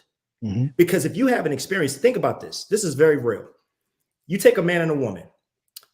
Something can happen. They can have an experience 2 weeks ago where she feels like a bit slighted. Okay. You don't even have to go back 2 weeks. You can go a week. But let's just go 2 since we started there. So here it is. This woman, the woman has, the man and the woman have an experience. The woman's feelings are impacted. They're hurt. She feels not considered, not valued, not heard, whatever emotion she feels, but it doesn't get acknowledged. And so a week or so later, she says something about it. The man is like, you still talking about that? That was 2 weeks ago. Here's the problem, sir. You remember the experience, but you didn't acknowledge how she felt. And what you should have done was said, sweetie, how do you feel about that? Because it wasn't my intention to hurt your feelings. It wasn't my intention to harm you emotionally. That wasn't my intent. But when we don't acknowledge that, when we don't pay attention to those things, we continue to make choices. And I don't understand why this keeps happening. How about ask a different question? But you don't know how to ask questions. That's why you hire coaches, because they help you. We help you show up better for the relationship that you say you value and you want.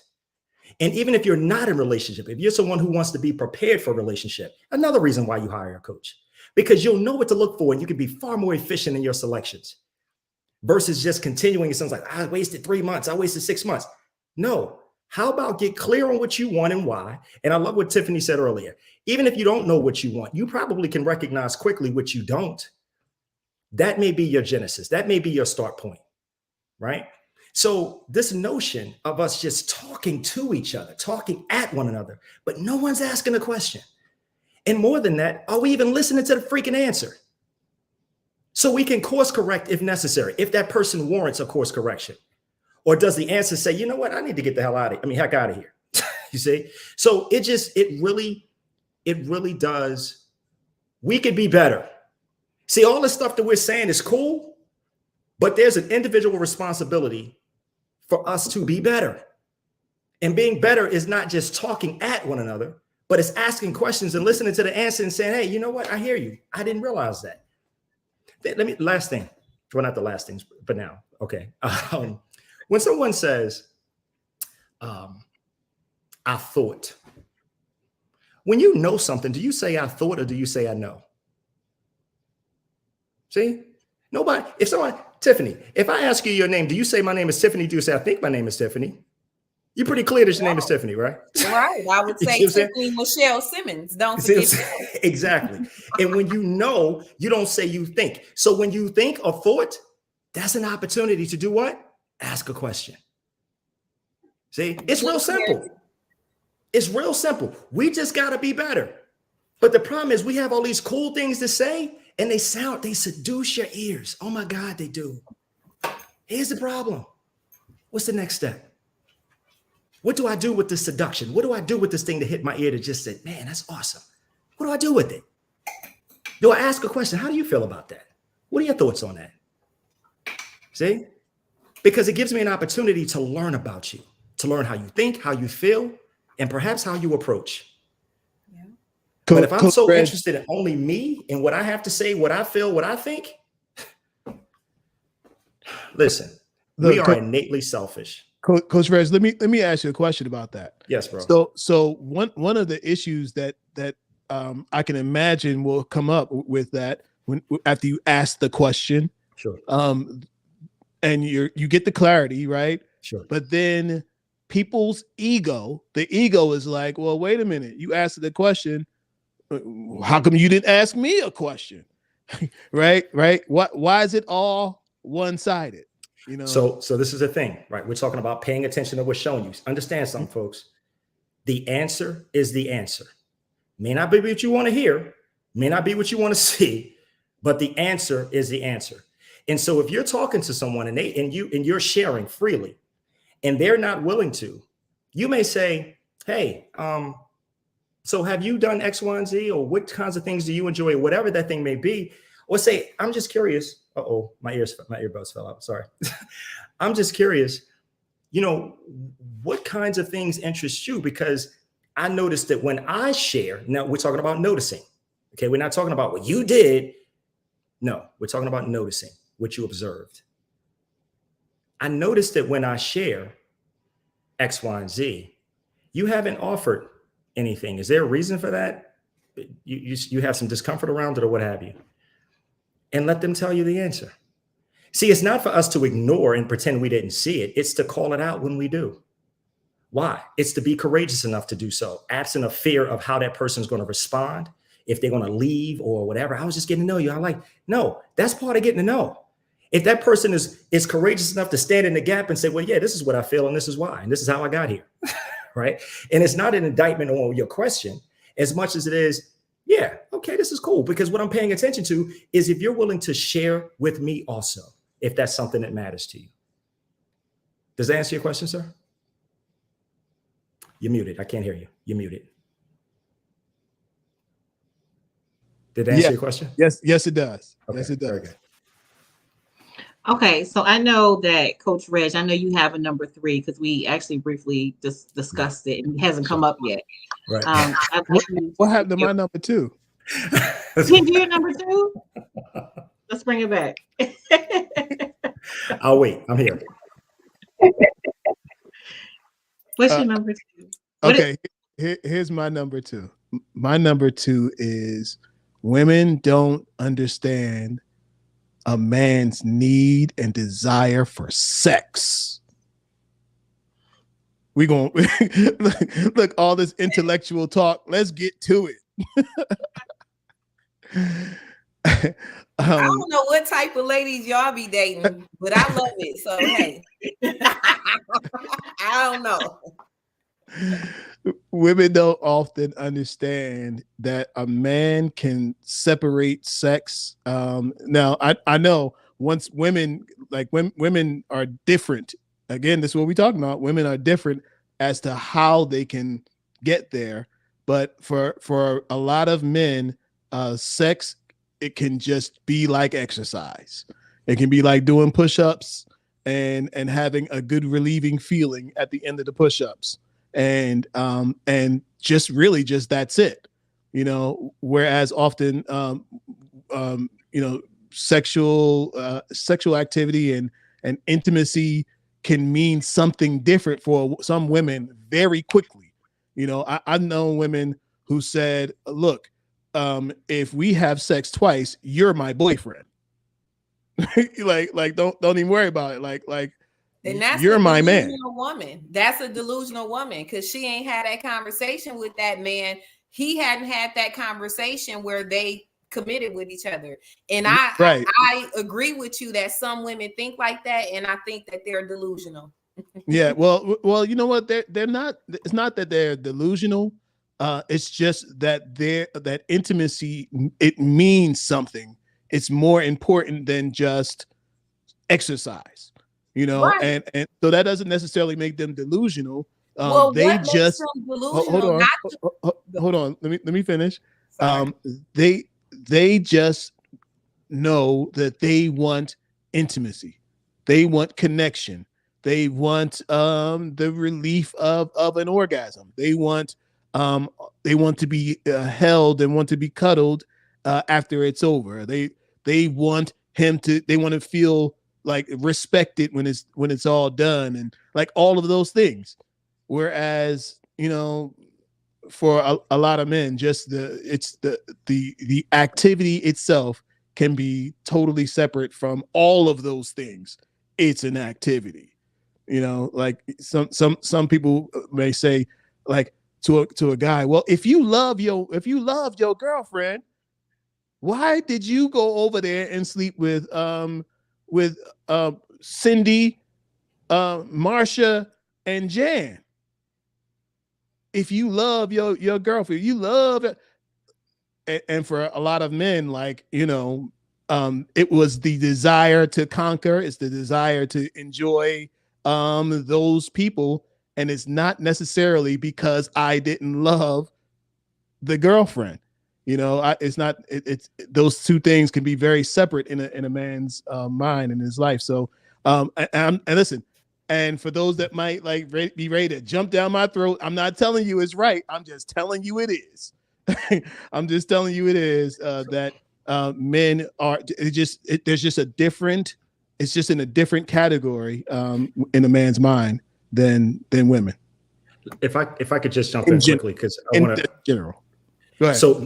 So let's be very clear, because I've actually had this very conversation with women as well, and that door swings both ways. And I love how they said it. They said, just because I desire someone else doesn't dim my affection for my person. It just means this is what I want to do. And so the key is this. Here's what you got to understand, folks. If you and your person have an agreement, we talked about that earlier, of what that's going to be, then hey, do what you do. But what we can't do or shouldn't do or aspire for is double standards. In other words, man, if you're going to go do your thing elsewhere, okay, nobody's judging your choices. But don't look at your lady like she's wrong if she does the same thing. And don't let your ego get in the way, because if you're not willing to accept it, don't offer it. Don't deliver it. Don't ask her to accept it. Now, if you're cool with that, hey, then you guys have an agreement and everybody's happy. But understand, I've heard women tell me there's some dudes they like just a weekend with, a few hours with, and they can go back to who their guy is. But they're like, yeah, I need to see about that. I need to see what that thing, whatever that thing is. I'm gonna leave that alone. This is a G conversation. I need to see what that thing do. I tend to agree with both of what you guys are saying, but Kelvin, I wasn't saying that the woman was delusional for having sex. I think that the woman is delusional for creating a scenario that doesn't exist. I've been there, and I'm a woman. I'm admitting it to you. I've been there where, you know, in my head, it's a whole different story than what is actually going on. I do think, you know, as women, we do crave that intimacy, that relationship, that love. And sometimes the only love we're getting from that man is when we're in the bedroom. So there are times where even myself, I've looked at it differently. But again, it goes back to, what are you hearing? What are you believing? What are you comprehending? And what are y'all really talking about? What are your actions showing? Men that are in the space of, I love my girl, but I want to sleep with other women without talking with their partner, that stems from selfishness. That stems from, and that's just my opinion, selfishness, lack of love for yourself. Because real talk, you know, if you love yourself, you really don't have to extend yourself to that many other partners. You know what I'm saying? So I think we're in a space where even men have to choose better quality for themselves as well. Absolutely. Look, I got a real life example of this. A guy sent me an email last night, and I just got it this morning. And he's in some African country. You know, I could just tell from the language. And essentially, his situation is he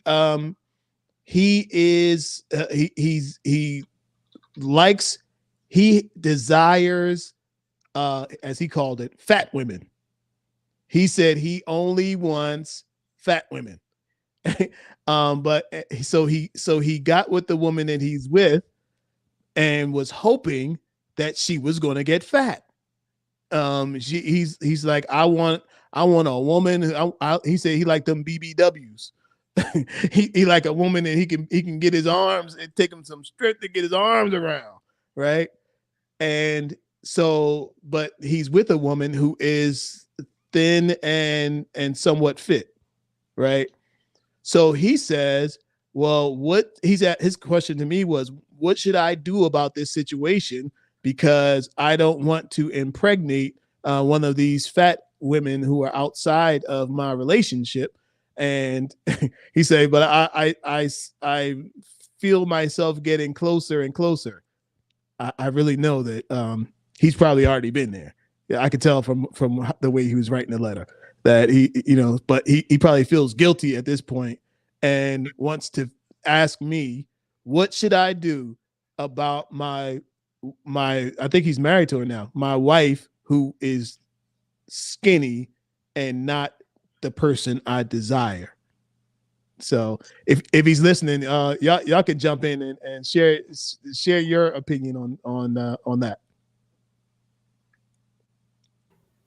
Can I say my opinion on that is he settled, and I see so many men, and with my show Hood Court, my audience is like 70% men. So, I am aware of some of, how men think. And I even made a video about it actually today. I said, I'm so tired of seeing these pictures on social media, and you only post your wife when it's her birthday. You barely say happy birthday. The energy in the picture with you and her, she looking one way, you looking the other way. And I see so many men that are in unhappy relationships, and they stay because you have business together, or you have kids, or because of the time, or they stay out of guilt because she was down when I didn't have nothing, so I gotta stay down. But these are the same men that are looking outside of their marriage for whatever happiness. He said from the beginning, I like fat women or bigger women. So why would you even marry a woman that's not the standard that you have for yourself? Now you're in a situation where you in deep, and now you woe is me because I'm married to this woman now, but I'm, going for my desires. And of course, the grass is always green on the other side, but I've seen so much of men settling and being in unhappy situations that it's like, it's really kind of sad. Like, I want y'all to be happy too, Yeah. Yeah. He said he even tried to get her to eat certain foods to make her fatter, and she went along with it, but it didn't work. It's pretty sad. Wow. Coach Reg, what's your number 3? Yes. This is something that, I hear often, and I'll be honest, it grates my stinking nerves when men and women do this, but it's not an aspersion. It's just that when some women say, oh, don't understand how damaging false perceptions can be. Tiffany, I love what you said a moment ago about you have an understanding of how men think. So you probably wouldn't be a woman who says what I'm about to share. And I'll do it in a second. Have a discussion, because the tendency is to operate from perception or assumption, not reality. Please don't place all men in any bucket, because you're not in a relationship with all men. You're in a relationship with a man. Okay. Let him see what he shares with you, how he shows up, presents himself, and let that rest on its own merit. I get that you understand and you've had experiences and you've seen tendencies and maybe the men you've known, but that does not mean that all men share those tendencies. See him as an individual, meet him there, and determine if that person is someone you wish to continue with. Please don't bucketize, because oftentimes, and I think it becomes we've said it so much, or many of us say it so much, it becomes a subconscious statement. It's like, well, men do this. And hear me, fellas, we do it too. Well, women do that. There's some men who say, well, women do to all women. Come on, man. Bro, listen to yourself. Every woman, you're not in relationship with all women. You're in relationship with a woman. See her. Pay attention to her. See what she shows you and if that works for you. Ladies, see what he shows you and ascertain if that works for you. Yeah, so that's my 3. Just don't, number 3, don't make assumptions. Please don't misunderstand how damaging false perceptions can be and assumptions, because if you lead with your assumption, you're likely going to offend someone, absent of a question. And let me say this, Coach Reg and I actually had a conversation about that. He's giving you the PG version because he was hot. He was hot. And I was like, hold on now. I didn't do that to you. The interesting thing is I posed that scenario that Coach Reg just mentioned to my husband. My husband got hot. He's usually really calm, laid back. He's like, no, you don't do that. Because what my husband said was, when you group me with other men, you don't see me. You don't see me as a person. You're not paying attention to me. And he had a serious problem with that. Like, to the point I was like, okay, calm down. I didn't do that. He's like, I know you don't do that, but some women have done that. And that means they don't see me. They're not paying attention to me, which let me know that men need that. They need to know that we see them. We are paying attention to them, to their habits, to their words, just little things. And we're paying attention. But yeah, Coach Red is giving you the calmer version. He's giving you the coach version. We talked about it. He was giving me the Reggie version. But it's really good. I thought that was interesting, because when that has been done to me, and someone has said, all women do this, all women do that, I kind of just like brushed it off, and it didn't bother me. And I guess because maybe as women, we have to battle so many things on our day-to-day lives that we're used to people doubting us, right? And so when someone said that to me in a relationship, I just kind of brushed it off. I was like, well, that doesn't apply to me, and kept moving. But men don't see it the same way. You're like, no, you don't see me. Exactly. And the challenge is because I'm an individual, right? And I understand. And I think, Tamika, when we spoke about this earlier, we talked about how if you're in a group setting, right? Say a woman hears something, or a person, it could be a man or woman, it doesn't matter. In a group setting, if they say, hey, be sure to register for the event by this day. And you say, well, I've already registered, so it doesn't apply to me. That's no big deal, because that's just the thing you had to do. But when you're in a relationship with someone, something is, I believe, and I encourage people to consider, that is vitally important, is to study your person. Mm-hmm. Don't be so like, I want to love you, I want to treat you this way. How about pay attention to how they experience and receive love? I told you earlier that my focus is on EQ, emotional intelligence. And again, it undergirds everything else. It's like the foundational component or components of when you get to love languages. Everyone wants to talk about the love languages. That's cool. But when you get EQ right, love languages are, piece of cake. They really, really are. Because you are not only just self-aware, you know how to manage, or learning how to manage what you are aware of. You are socially aware, meaning you're paying attention to your person. And you understand relationship management in terms of what they need.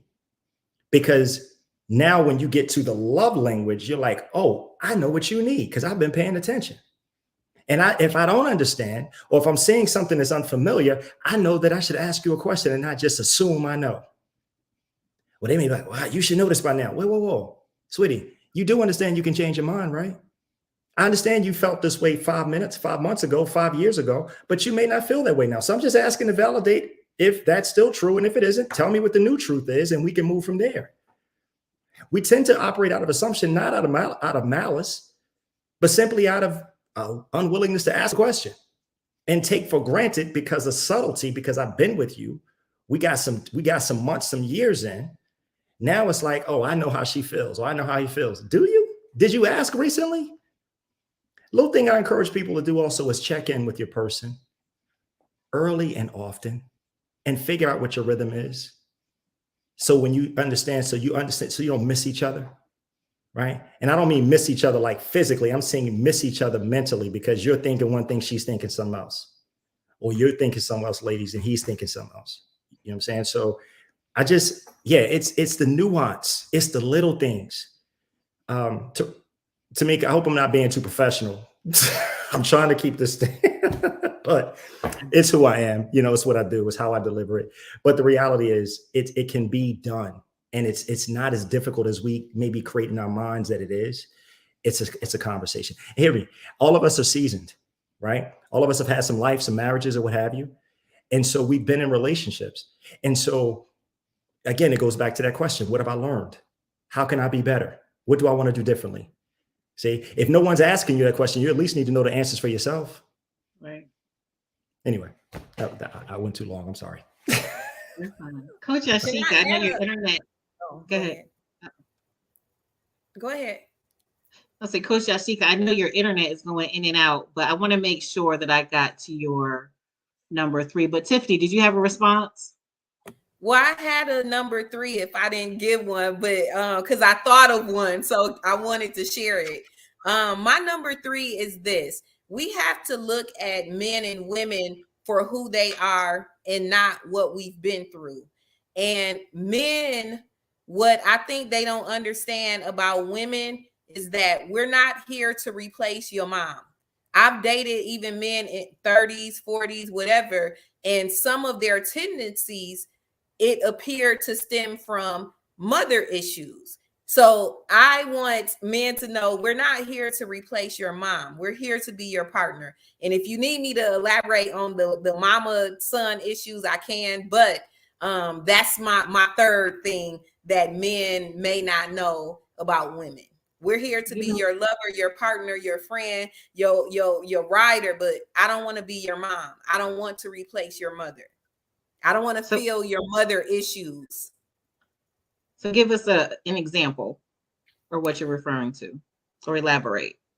Well, just in dating men, just seeing where they would glorify the relationship with their mom, but when they share, maybe their background, it's trauma with that relationship. I mean, even in my own relationship with my biological mother, in the Black community, it's kind of taboo to talk about your mom, as a deadbeat, whether she was or not. But the fathers, we can talk about that a lot. And with no qualms of, no, don't talk about your dad that way because that's your dad. But when it pertains to a mother, it's kind of a different scenario. So at one point I dated a guy, and he was kind of afraid of commitment. He didn't really communicate well, but the things that he said he needed, which was far as, wanting a woman to cook for him or wanting a woman to appear a certain way, all of that I felt stemmed from, his mother issues. So I hope that kind of explained it a little bit more, because I can't think of a specific example offhand, but I just have seen it throughout dating, throughout friends, where, they have this certain ideal and it's based on a perception of their mom that's not really true at all. But this, again, it's what's ingrained in them and what belief system that they've had for so long. Does that make sense where I'm going with that? Yeah. And I'd like Kelvin to kind of respond. Are men looking for mothers in their relationships with women? And I'm not to say all, because nothing is all, but yeah, of course not. Yeah. We wouldn't dare throw out a blanket statements around here. We're not doing that. Not at all. Nope, you're saying some in life. Yes, there are some. There are some men who look. I can speak from this too, as somebody who has coached men and boys for many years. I often talk about the case. I had a case one time where I was a men's counselor at a recovery house, and I worked with a man who told me he has never been loved. And as he told me that, I was saying, man, like, what do you mean you've never been loved? Who has never been loved? He said, no, Kel, listen, I'm not just making this up. I have never been loved. So he was a young man. He came from the foster care system in New Jersey, where he was basically treated almost like cattle. Like he was treated like an unwanted dog, slept in the basement of the dank basements of those old houses. And it's freezing in the winter and it's burning up in the summer. And that's where he and his little brother slept and stayed. They were thrown bread down the stairs when he said they were hungry, like literally treated like a dog. Right. And so since he didn't get any of this love from his mother, since he didn't get any of this love, he didn't even know what love looked like. He had no example of what love looked like. Right. And so now by this time I talked to him, he had like 3 kids. He was a full-grown man with like 3 children of his own. And I said to myself, I'm sure there's a woman somewhere who's asking herself, what is wrong with this man? Why won't he love me? Why won't he care for me? Why won't he attach to me? Why? And he wouldn't, because he's dealing with all that fear, all that old trauma, and he'd probably end up dealing with it for the rest of his life.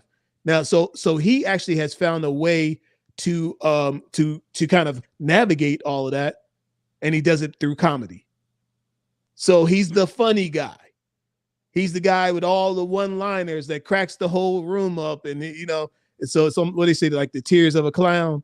Like he was that guy. He was a total like comedian. He could have got on the circuit, right? But in those quiet times, in those quiet moments, he admitted to me that he actually sought and desired to be loved, and so that effect is going to show itself in all his interactions, all his relationships, and he may be looking for that love that he never got from his mother, and that connection that he wanted, but he doesn't know how to connect because now he's a grown man and she has expectations of dealing with a grown man and not a grown boy. So that's, I know that's a little bit of a twist on it, but it's from on the same vein that sometimes men have a reason. Going back to what Coach Reg said, sometimes people have a reason for being the way that they are, and some people are able to get involved with that, and some people are not. Some people are like, you know what? Go to therapy, get yourself healed, and if I'm still single, we'll talk. But you actually need you need some intervention, you need some help. So that's a thought. That's my thought. Okay. All right. So we are going to wrap it up. We've been on here for a little over 2 hours. Great conversation. So we definitely have to do a part 2, 3, and 4. So I would love for you all to come back. But I do just want you all just to let everyone know where to contact you if they want to contact you. I have your information in the comments. So Tiffany, I know you have to go. Yashika is in the comments. Her internet is messing up. So thank you, Yashika, for coming on, your contributions and all of that. But Ms. Plug's lawyer, let everyone know where they can contact you and what you do, and any projects that you have coming up. Okay, well, I am excited. My 6th book will be released soon. It is The Laws of Power for Women, because I want the alpha woman or the powerful woman to know how to exude her power, use her power, but use it, in a feminine way, not where it is coming across as aggressive. So that book is coming out soon. All of my other books you can find on Amazon, Kindle, Barnes and Nobles. My website is theplugslawyer.com. I am on Instagram. We have Instagram for my law business as well as my TV show Hood Court ATL. I do have a TikTok, the plugs, or what is the TikTok? Plugs Lawyer, the number 9 is the TikTok. What else? I'm on Twitter. I am Simmons Law. So I'm definitely out there in the streets, on your TV as a legal trial analyst, in addition to the creative endeavors I have. So I appreciate this time with everyone. Thank you for having me, Tamika. Thank you for being here. I love Tiffany. I know she's just so authentic, and I know she's going to give it to y'all. So thank you for coming. Kelvin, tell us what you have going on, how everybody can contact you if they want to book a session, and just follow you. You're on mute. I knew that. You did? I know you did. I knew that. All right, you guys. Tamika, thank you so much for having me. I appreciate this opportunity to share with you guys. And yes, you can reach out to me. That's my link tree right there, Kelvin Troy Johnson. Kelvin Troy Johnson everywhere, Instagram, Facebook, and Twitter. I don't do a lot on Twitter, but I do have a presence there. And got a book coming out called Secrets of the Mind of a Man, where I talk about how men think when it comes to dating, relationships, and love. And this one is volume 1 that's coming out in just a few weeks. So stay connected with that. If you're in Atlanta this Friday, if you're in Atlanta, I have a meetup group of 400 people, and we're getting together on connecting with another group that's got quite a few people, and we're going on the rooftop. We got a rooftop event. The event is absolutely free. So if you need to raise your quality of people that you're going to spend time around, if you're looking for a better pool, then hang out with me. I'm going to be there this Friday night. You can reach out to me. I'll send you the link for you to RSVP, and I'll see you on the rooftop in Atlanta this Friday night. We going up. Kelvin, send me the link. I'm in the ATL. I Yes, might pull up. The plugs Come lawyer through. might be in the building. That would be awesome. That would be awesome. Yeah, I must have lost my invitation, but you got it. I'll get it from you. I'll see if I can stop by this Friday. Yes. Thank you. Okay, Coach Reg, what do you have going up? What do you want to tell everybody? How can they contact you? Yeah, so I'm not sure if you guys can see in the chat. My website is areyocoached.com, coacheded.com.